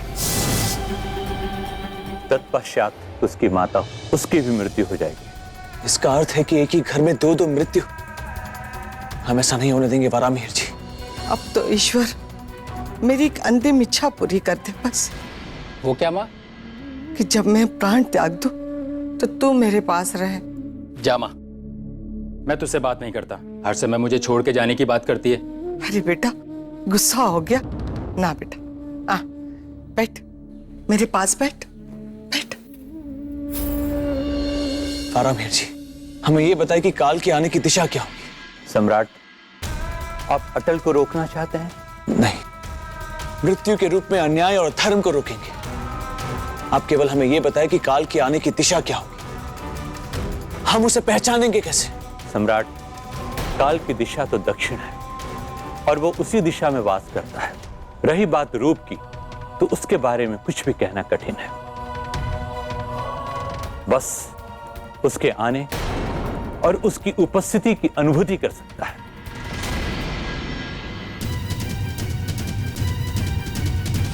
देखा राजन, देखा आपने कितने परोपकारी थे मेरे मित्र विक्रमादित्य। उन्हें क्या लेना देना कोई जिए या मरे, लेकिन नहीं, परोपकारी जो ठहरे, इसीलिए पराई आग में कूद पड़े और निश्चय कर लिया, और वो नामदेव को पचाकर ही रहेंगे और निकलने की तैयारी कर ली।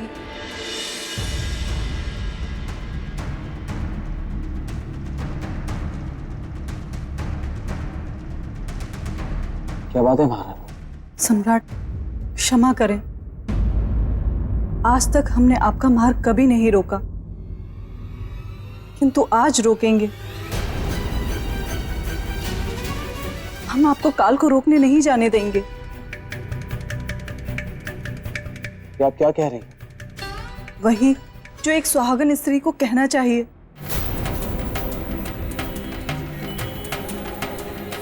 हम आपकी भावनाओं को समझ सकते हैं महारानी जी, आपके प्रेम का सम्मान करते हैं, परंतु काल को रोकना आवश्यक है। यदि नहीं रोका तो एक निर्दोष युवक ही नहीं मरेगा, परंतु उसके साथ उसकी अंधी मां की भी मृत्यु हो जाएगी, जिसकी सारी कामना अपने पुत्र के साथ जुड़ी हुई। किंतु आप पर कोई संकट आए, हम ये भी तो सहन नहीं कर सकते सम्राट। हमारे साथ जो होगा जो नहीं होगा ये भविष्य की बात है, परंतु मां और बेटे के साथ जो हो रहा है वो वर्तमान में हो रहा है, और वर्तमान को सुधारना हमारे लिए अधिक आवश्यक है। अब आप ही बताइए महाराज, हम क्या करें? आप ही निर्णय लीजिए। हमारी शुभकामनाएं आपके साथ हैं।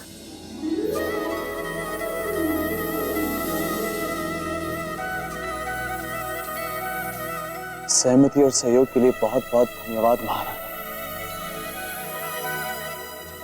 चलते हैं।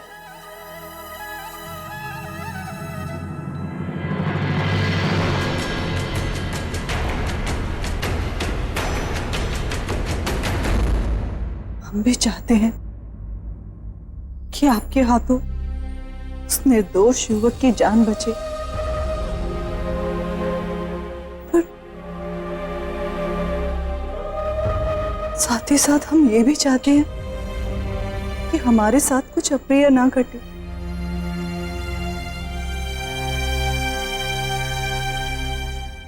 माँ, मैंने भोजन और पानी की व्यवस्था कर दी है, आप समय से भोजन कर लेना। मैं नौकरी पे जा रहा हूँ। बेटा, आज तो नौकरी पर मत जा। क्यों माँ? क्या हुआ माँ? तुम रो क्यों रही हो? कोई पीड़ा है? कल रात को मैंने एक बुरा सपना देखा। तू नौकरी पर जाएगा तो वापस कभी नहीं आएगा। माँ, सपने सच थोड़ी ना होते हैं, ये तो व्यक्ति के दिमाग में आते रहते हैं। तू हमेशा मेरे बारे में सोचती रहती है ना, इसलिए। अच्छा ठीक है, मैं आज नहीं जाता, यहीं पर रहूंगा। अब खुश? मेरा प्यारा बेटा।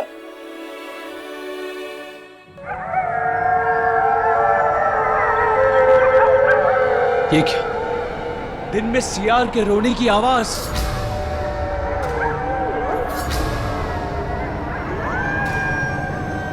इसका अर्थ है कि काल आ चुका है, क्योंकि कुत्ते और सियार काल की अनुभूति पाकर ही रोते हैं।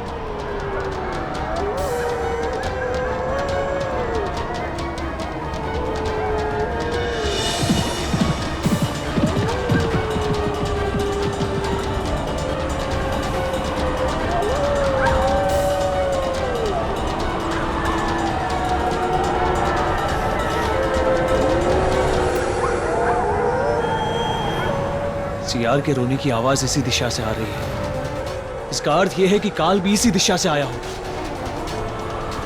हमें इसी दिशा में जाना चाहिए।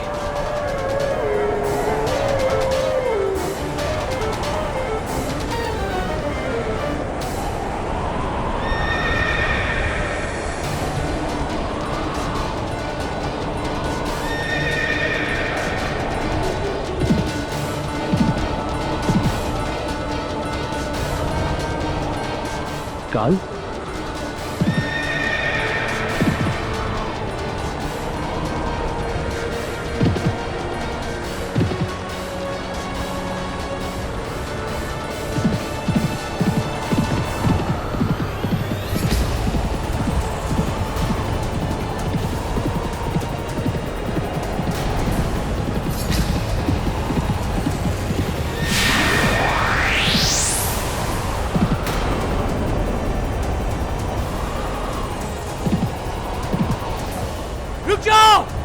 रुक जाओ काल!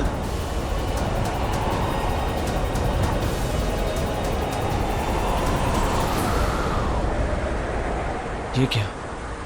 काल के शरीर का तो केवल भ्रम हुआ। हम तो उसे छू भी नहीं पाए। वो आया और तेजी से चला गया। क्या हुआ राजा भोज? इतनी हैरानी किस बात पर? बेताल, मुझे हैरानी इस बात की है कि काल सम्राट विक्रमादित्य के सामने से निकल गया और सम्राट विक्रमादित्य उसे रोक भी नहीं पाए। हाँ, आप होते तो उसे चुटकी बजाकर रोक लेते या पकड़ लेते। राजन, वो काल था काल। काल का ना कोई रूप होता है और ना कोई स्वरूप। वो होता है हवा, और हवा को कोई कैसे पकड़ सकता है? अगर सम्राट विक्रमादित्य काल को पकड़ ही नहीं पाए तो नामदेव की रक्षा कैसे की होगी उन्होंने बेटा? इसीलिए तो मैं कहता हूँ राजन कि संसार के समस्त राजा एक तरफ और मेरा मित्र विक्रमादित्य एक तरफ। अगर वो काल था तो उसके सामने उसका काल था, यानी सम्राट विक्रमादित्य मेरे मित्र। और इसके बाद जो हुआ राजन, वो बहुत ही मजेदार और कौतूहल से भरा हुआ था।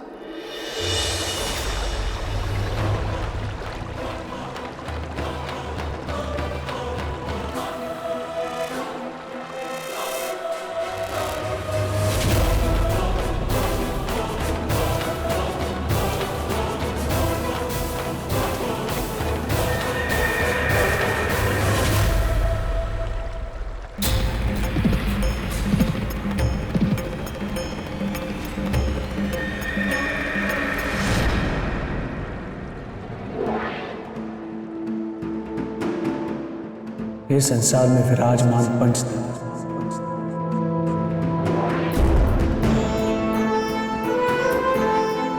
पवित्र जल, वायु,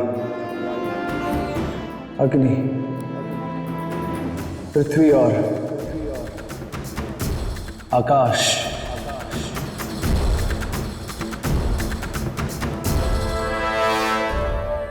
यदि हमने अपने जीवन में सदा ही सच्चे अर्थों में और सच्चे मन से मानवता की सेवा की है और इस जगत के कल्याण के लिए अपना जीवन अर्पित किया हो, तो हमारी सहायता कीजिए। और अभी इसी क्षण काल को एक शरीर प्रदान कीजिए।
काल, अब तुम्हारा भागना व्यर्थ है,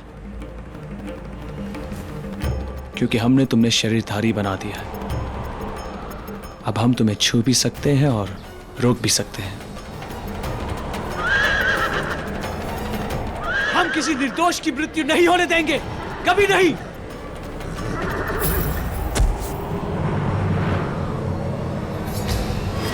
काल, देखता हूं कब तक और कहां तक भागते हो तुम। रुक जाओ काल। आचार्य जी, हम अभी तक इस चिंता से नहीं उभर पा रहे हैं कि सम्राट ने काल को रोकने का निर्णय लिया, तो आखिर क्यों लिया? एक सम्राट के तौर पर उनका यह निर्णय लेना धर्म था, क्योंकि एक निर्दोष के जीवन की रक्षा करना एक राजा का परम कर्तव्य होता है महारानी। हम मानते हैं आचार्य जी, हम मानते हैं कि जीवन रक्षा एक राजा का धर्म होता है, कर्तव्य होता है, पर काल को रोककर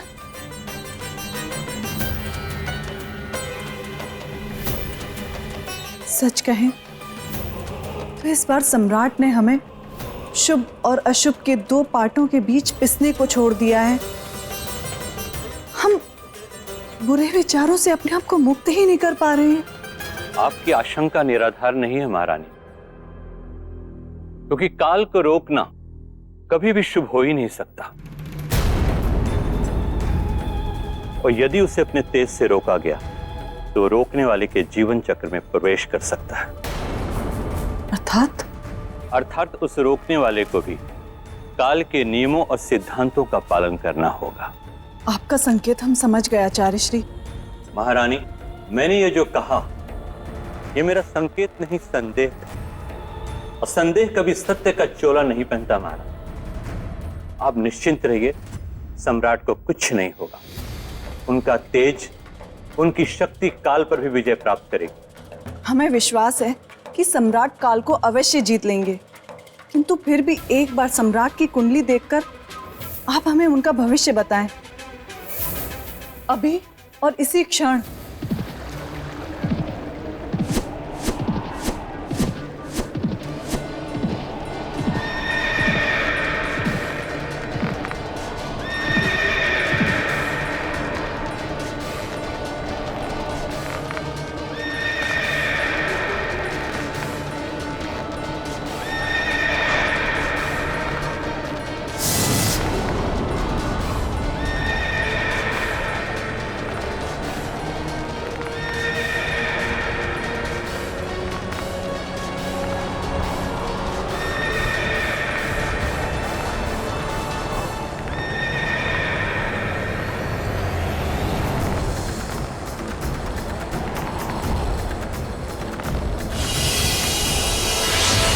विक्रमादित्य,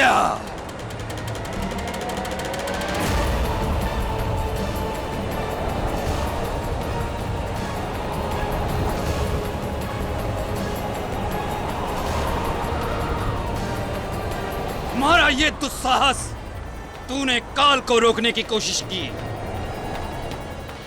उसके मार्ग में तुम बाधा बने, तुम्हें इसका दंड मिलेगा, कठोर दंड। तो राजन, अगर आप मेरे मित्र की जगह होते तो क्या काल को ऐसे पकड़ सकते थे? नहीं नहीं नहीं नहीं, उत्तर मत दीजिएगा, उत्तर मत दीजिएगा, क्योंकि मेरा ये प्रश्न ही गलत है। आप मेरे मित्र की जगह कैसे हो सकते? हो ही नहीं सकते। कहाँ बूंद और कहाँ सागर, कहाँ मिट्टी का दिया और कहाँ सोने की गागर। सही कहा आपने बेटा। सम्राट विक्रमादित्य से बराबरी का तो मैं सोच भी नहीं सकता। वाह वाह वाह वाह वाह वाह राजा भोज, वाह। मेरे मित्र से बराबरी के बारे में नहीं सोच सकते, लेकिन उनके सिंहासन को प्राप्त करने के बारे में दिन रात सोचते रहते हैं। बल्कि मुझे तो लगता है आप सोचते ही सिर्फ यही है। श्रीमान बेटा, मैंने आपसे पहले भी कहा कि इस सिंहासन को मैं अपने प्रजा के हित के लिए प्राप्त करना चाहता हूँ। इसलिए आप कृपया करके मुझे सम्राट विक्रमादित्य की परोपकार की कथा सुनाएं, ताकि मैं उससे प्रेरणा लेकर इस सिंहासन को प्राप्त कर सकूं। तो ठीक है, सुनिए। मेरा मित्र था काल के सामने और महारानी थी वराह मिहिर जी के सामने। आचार्य जी, देख ली आपने सम्राट की कुंडली? महारानी, मेरा ऐसा मत है कि अनावश्यक कुंडली नहीं देखनी चाहिए। कुंडली देखने का अर्थ है काल की गणना, और काल की गणना शुभ हो या अशुभ, आप बस सम्राट की कुंडली देखिए, ये हमारा आदेश है। जी महारानी।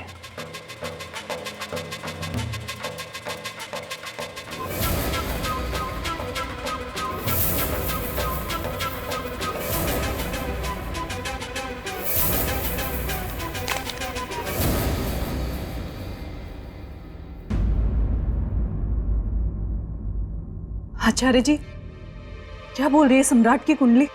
कुंडली के अनुसार ग्रहों की स्थिति ठीक नहीं है महारानी। अकाल मृत्यु न होते हुए भी अकाल मृत्यु योग बनता स्पष्ट दिखाई दे रहा है।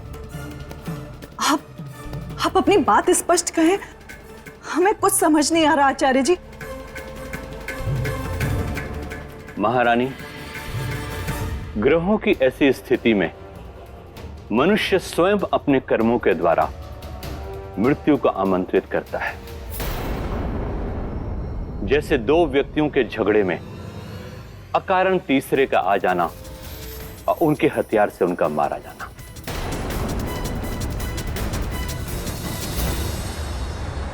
नहीं काल, नहीं, हमारे जीवित तुम उस निर्दोष मनुष्य की मृत्यु नहीं कर सकते, कभी नहीं।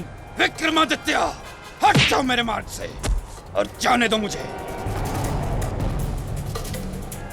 इसके आगे हम तुम्हें नहीं जाने देंगे, किसी भी परिस्थिति में नहीं। विक्रमादित्य, तू मेरा मार्ग रोककर विधि के विधान में बाधा डाल रहा है। मान ले मेरी बात और जाने दे मुझे। परोपकार के हट में तू अपनी अकाल मृत्यु बुला रहा है। मृत्यु का भय नहीं है हमें।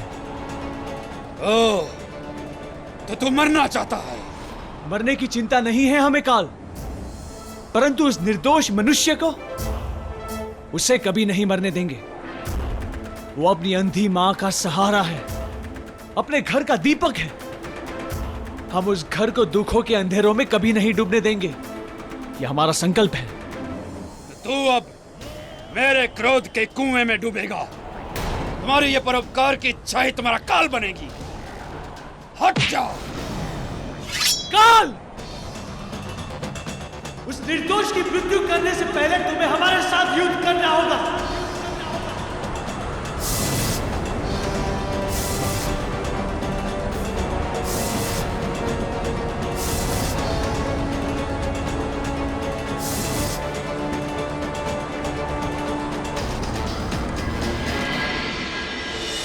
श्रीमान बेताल, यह संसार की सबसे रोचक और अभूतपूर्व घटना थी जब सम्राट और काल आमने सामने। फिर आगे क्या? फिर वो दोनों सो गए। सो गए? आप भी ना राजन, बड़े ही अजीब अजीब प्रश्न करते हैं। जब मेरे मित्र ने काल को युद्ध के लिए ललकारा था तो दोनों के बीच युद्ध ही हुआ होगा ना। कोई उन्होंने मिलकर नृत्य तो किया नहीं होगा। फिर हुआ दोनों में युद्ध, वो भी भयंकर।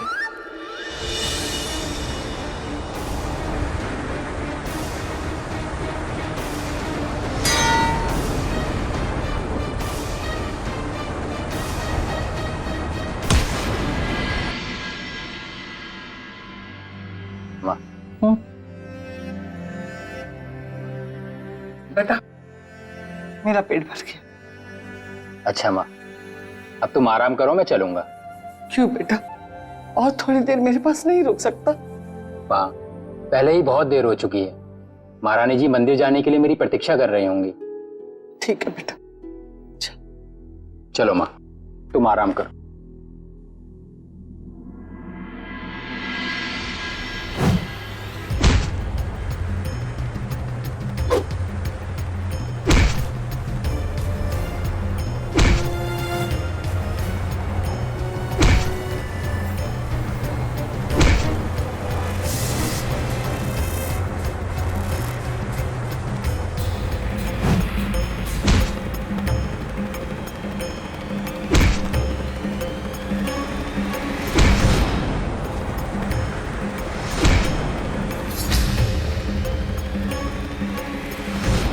अच्छा माँ, अब तू आराम से सो जाना। मैं महारानी जी की पूजा खत्म होते ही वापस आ जाऊंगा। जल्दी आना। हाँ माँ, जल्दी ही आऊंगा। श्रीमान बेताल, मैं जानने को उत्सुक हूं कि कथा में आगे क्या हो और युद्ध का परिणाम क्या हो। सब बताऊंगा राजन। आगे हुआ ये कि जीवित तितलियां। तितलियां? इसका मतलब सौंदर्य लेखा यहाँ आ रही है और वो ये मेरी स्त्री वाली आवाज भी सुन लेगी। सौंदर्य लेखा? राजन, आप जरा यहीं रुकिए क्योंकि मुझसे मिलने कोई आया है प्रेत लोक से। बेतालनी मैंने बताया था ना, मैं उससे मिलकर उसे वापस भेजकर जल्दी आता हूँ।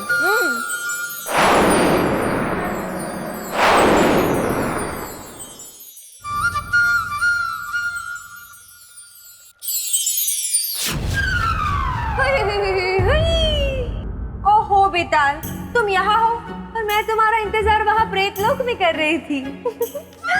अरे बेताल, कुछ तो बोलो।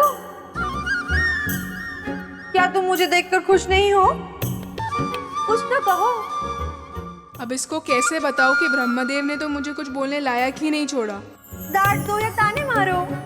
देखो सौंदर्य लेखा। अरे बेटा, तुम तो बड़े हंसमुख हो। देखो सौंदर्य लेखा।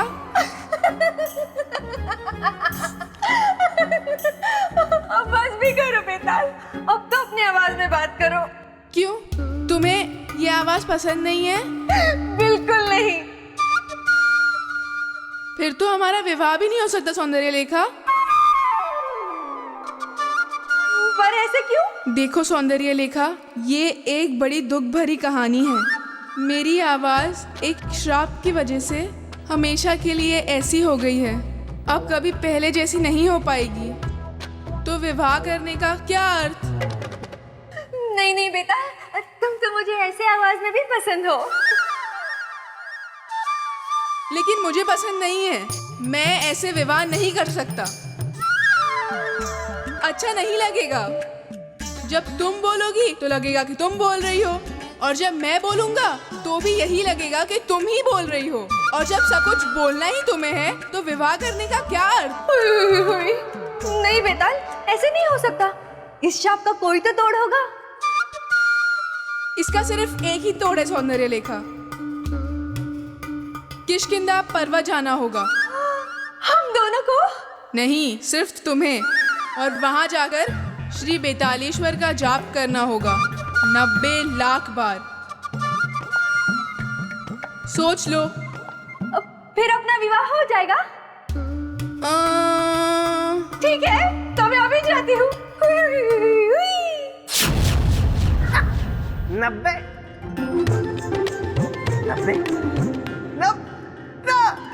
90 लाख बार जाप करने के बाद कोई विवाह के लायक बचता है क्या? पगली।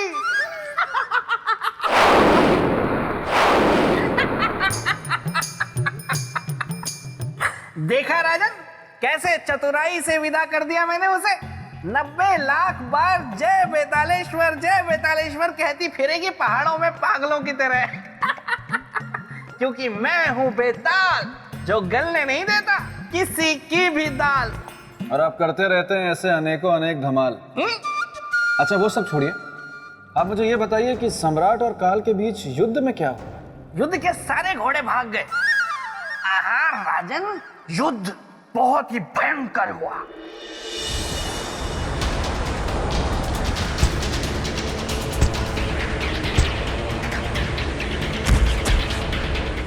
क्यों विक्रमादित्य, और करोगे परोपकार और बचाओगे उस घर के दीपक को, या तृप्त हो गया मन? नहीं काल, एक परोपकारी का मन तब तक तृप्त नहीं होता जब तक वो अपने परोपकार का परिणाम नहीं देख लेता। तो अभी दिखाता हूं तुम्हें।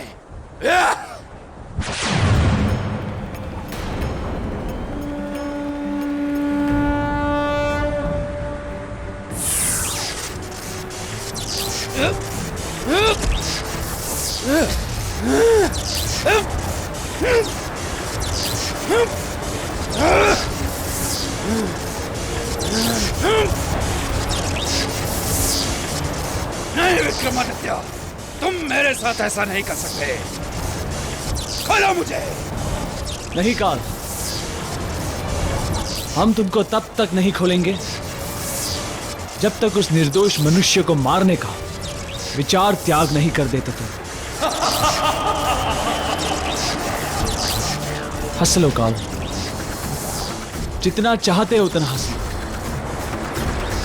अब ये संसार एक क्रूर काल को रोते हुए देखेगा। तू रोएगा विक्रमादित्य, जब तुझे ये पता चलेगा जिसे बचाने के लिए तूने मुझे बांधा है वो स्वयं मृत्यु के मार्ग पे चल पड़ा है।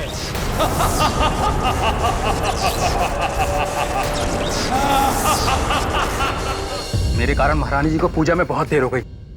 मुझे शीघ्र महल पहुंचना होगा। ये क्या?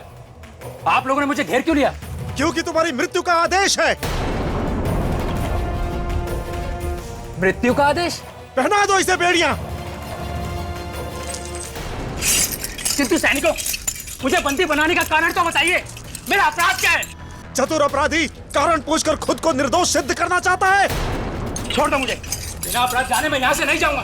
तुम लोगों को मुझे मेरा अपराध बताना ही होगा। ये किसकी आवाज है? बेटा ले चलो इसे घसीट के। मैं नहीं जाऊंगा। अरे कौन है? छोड़ दो मुझे। कौन है? बेटा नामदेव, मेरे बेटे को कहाँ लेके जा रहे हो? मैं नहीं जाऊंगा। अरे छोड़ दो। नामदेव बेटा, ये कौन लोग हैं जो तुझे बलपूर्वक लेके जा रहे हैं? सैनिक मुझे अपने साथ कैदी बनाकर ले जा रहे हैं। अरे छोड़ दो मेरे बेटे को। ये महाराज का आदेश है। भावनाओं की आंच से नहीं पिघलेगा माता। हटिए, बाधा मत बनिए। ले चलो इसे। छोड़ दो मुझे। मेरे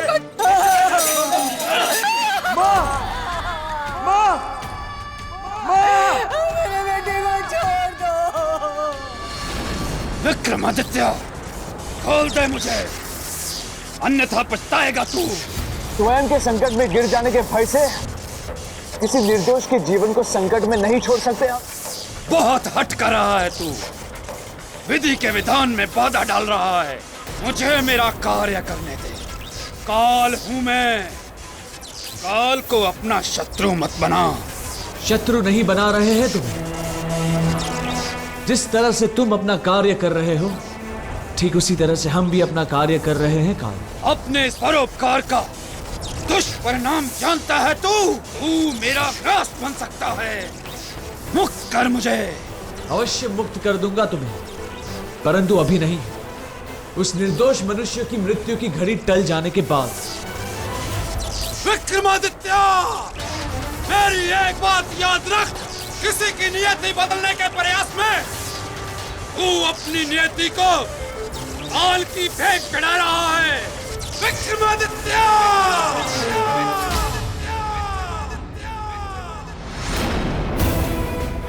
प्रश्न हमारे सुहाग के जीवन का है। हमें अपने सुहाग की रक्षा के लिए काल को रोकना ही होगा। रुक जाइए महारानी, रुक जाइए। नहीं आचार्य जी, अब ये क्षत्राणी रुकेगी तो सीधे काल के सामने। परंतु महारानी, काल को ऐसे नहीं रोका जा सकता है। तो फिर कैसे रोका जा सकता है? क्या विधि है काल को रोकने की? महाकाल की आराधना। तो हम अभी महाकाल की आराधना आरंभ करेंगे। व्यवस्था की जाए। यह भी नहीं कर सकते महारानी। क्यों? अभी क्यों नहीं कर सकते? क्योंकि अभी वो घड़ी आई नहीं। काल को रोकने के लिए महाकाल की आराधना तब करते हैं जब जीवन में काल का प्रभाव दिखना शुरू हो जाता है। तो फिर हमें उस घड़ी का पता कैसे चलेगा? मैं बताऊंगा। ठीक है, पर याद रहे कि काल की वो मनहूस घड़ी निकलनी नहीं चाहिए। दुस्साहसी, विश्वासघाती, नहीं जानता था तू इतना बड़ा छल करेगा। क्षमा करें महाराज, परंतु पूछने की दृष्टता कर रहा हूं। आपके इस क्रोध का कारण क्या है? मेरा अपराध क्या है? तेरा अपराध इतना बड़ा है कि उसके सामने मृत्यु दंड भी छोटा है। बेशक आप मुझे मृत्यु दंड दे दीजिए, परंतु आप मुझे मेरा अपराध बता दीजिए। बिना अपराध जाने मैं अपराध का बोझ लेकर नहीं मरना चाहता। तुझे जिस पेड़ ने छांव दी, तूने उसी की जड़ को काटा है। रखा था मैंने तुझे महारानी की सुरक्षा के लिए, और तूने उन्हीं का अपहरण किया। महारानी का अपहरण? ये आप क्या कह रहे हैं महाराज? मैं भला महारानी का अपहरण क्यों करूंगा? अपराधियों के लक्षण को मैं भली भांति जानता हूं तू नहीं स्वीकारेगा अपने पाप। सैनिकों, इस पापी विश्वासघाती के शरीर को तब तक तीरों से छलनी करो जब तक इसके प्राण ना निकल जाएं। तेरे दंड से संसार सीख लेगी विश्वासघाती कि विश्वास के नाव में छेद करना कितना बड़ा अपराध है। ले जाओ इसे। महाराज, मैंने कुछ नहीं किया है महाराज, मैं निर्दोष हूं महाराज। मेरी बात सुनिए महाराज। महाराज, मेरी बात सुनिए महाराज। अरे कोई तो रक्षा करो मेरे बेटे की। अरे कोई तो बचाओ मुझे अंधी की लाठी को। कोई तो।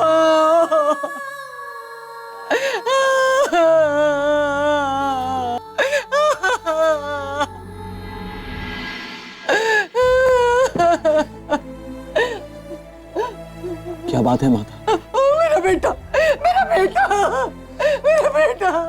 क्या हुआ आपके बेटे को? बिना कारण मेरे बेटे को राजा के सैनिक उठाकर ले गए। इसका मतलब हमें देर हो गई पहुंचने में। मेरा बेटा निर्दोष है, मेरा नामदेव निर्दोष है।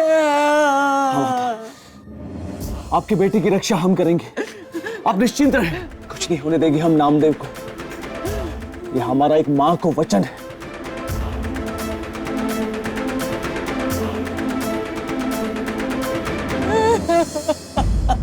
नामदेव, अभी भी समय है, अवसर देता हूं और क्षमा करने का अनुरोध भी करूंगा महाराज से। सेनापति जी, मैंने महारानी को नहीं छिपाया है, उनका अपहरण मैंने नहीं किया है। आप मेरी बात का यकीन क्यों नहीं करते? जो सुरक्षा कर रहा था वही कह रहा है ये बात। सेनापति जी, मैं अपनी माँ की सौगंध खाकर कहता हूँ, मैं विश्वासघाती नहीं हूँ। मैंने महारानी का अपहरण नहीं किया है। ऐसा घिनौना काम करने से पहले मैं कई बार सोचूंगा। मतलब तू अपना मुंह नहीं खोलेगा? सैनिकों, निशाना लगाओ इस पर और छलनी कर दो इसके शरीर को। लगाओ निशाना। मैंने महारानी को नहीं छिपाया है। नामदेव, अभी भी वक्त है, बता, बोल। मैं नहीं जानता सेनापति जी, मैं अपनी माँ की सौगंध खाकर कहता हूँ, कृपया मुझे छोड़ दीजिए। बेचारा नामदेव, इसका अर्थ कि परोपकारी सम्राट विक्रमादित्य अपनी पूरी शक्ति लगाकर भी उस बालक की मृत्यु को टाल नहीं पाए। राजन, आप जिनकी बात कर रहे हैं वो कोई छोटे मोटे राजा नहीं थे, बल्कि सम्राट विक्रमादित्य थे, और आप उन पर संशय कर रहे हैं। भूलिए मत राजन, जहां ना पहुंचे आदित्य वहां पहुंचे विक्रमादित्य।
देवदूत,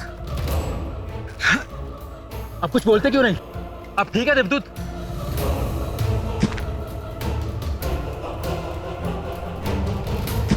देवदूत, क्या हुआ आपको? देवदूत, आपके तो तीर लगे।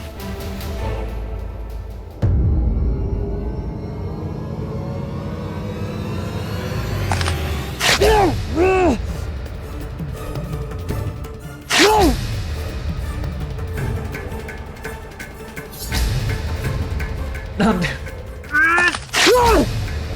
देवदूत, आप ठहरिए, मैं आपके लिए जल लेके आता हूँ।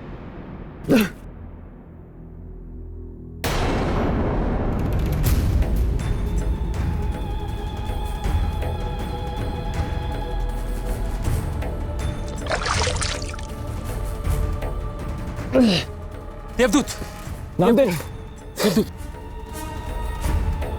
नामदेव, हमारी चिंता मत करो, अपनी माँ को लेकर कोई सुरक्षित स्थान पे जाओ, जाओ।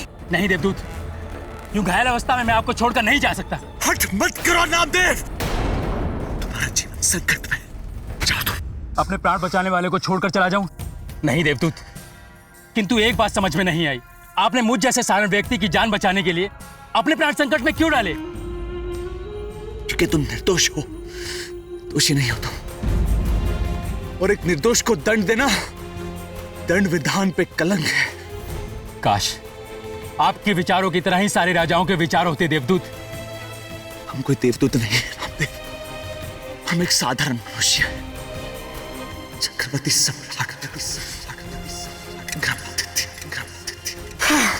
सम्राट, आंखें खोलिए सम्राट, सम्राट कुछ बोलिए, सम्राट, सम्राट कुछ बोलिए, सम्राट आंखें खोलिए।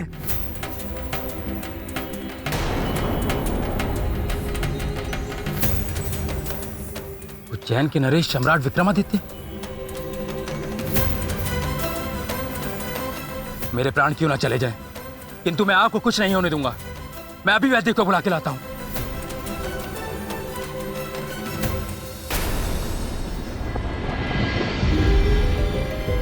कोई सूचना ना कोई संदेश, न जाने कहां किस अवस्था में होंगे सम्राट। हे परमात्मा, ये किस धीरज की परीक्षा ले रहे हैं आप?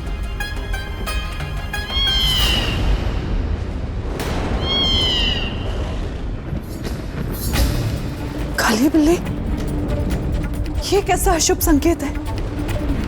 हे परमात्मा, हमारे सम्राट की रक्षा करना।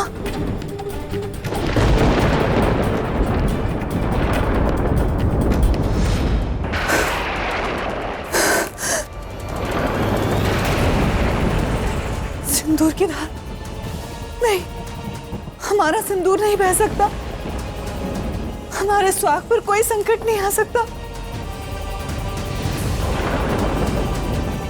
धीरज रखिए महारानी जी। धीरज? किस बात का धीरज रखें आचार्य जी? इस बात का जो मैं आपसे बताने जा रहा हूं। तो फिर शीघ्र ही बताइए। महारानी, सम्राट विक्रमादित्य के जीवन में राहु दोष प्रारंभ हो चुका है।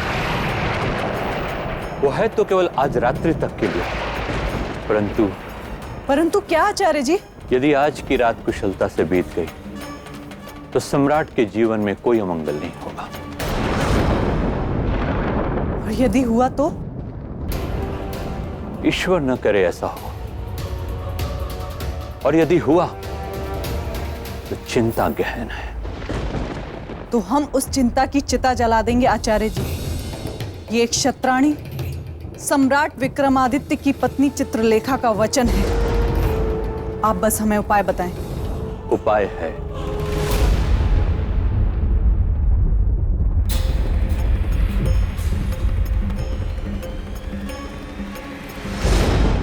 आचार्य जी,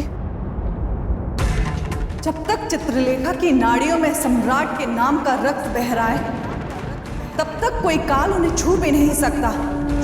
और यदि किसी काल ने उनके निकट आने का दुस्साहस भी किया, तो एक सुहागिन का श्राप उसे जलाकर भस्म कर देगा।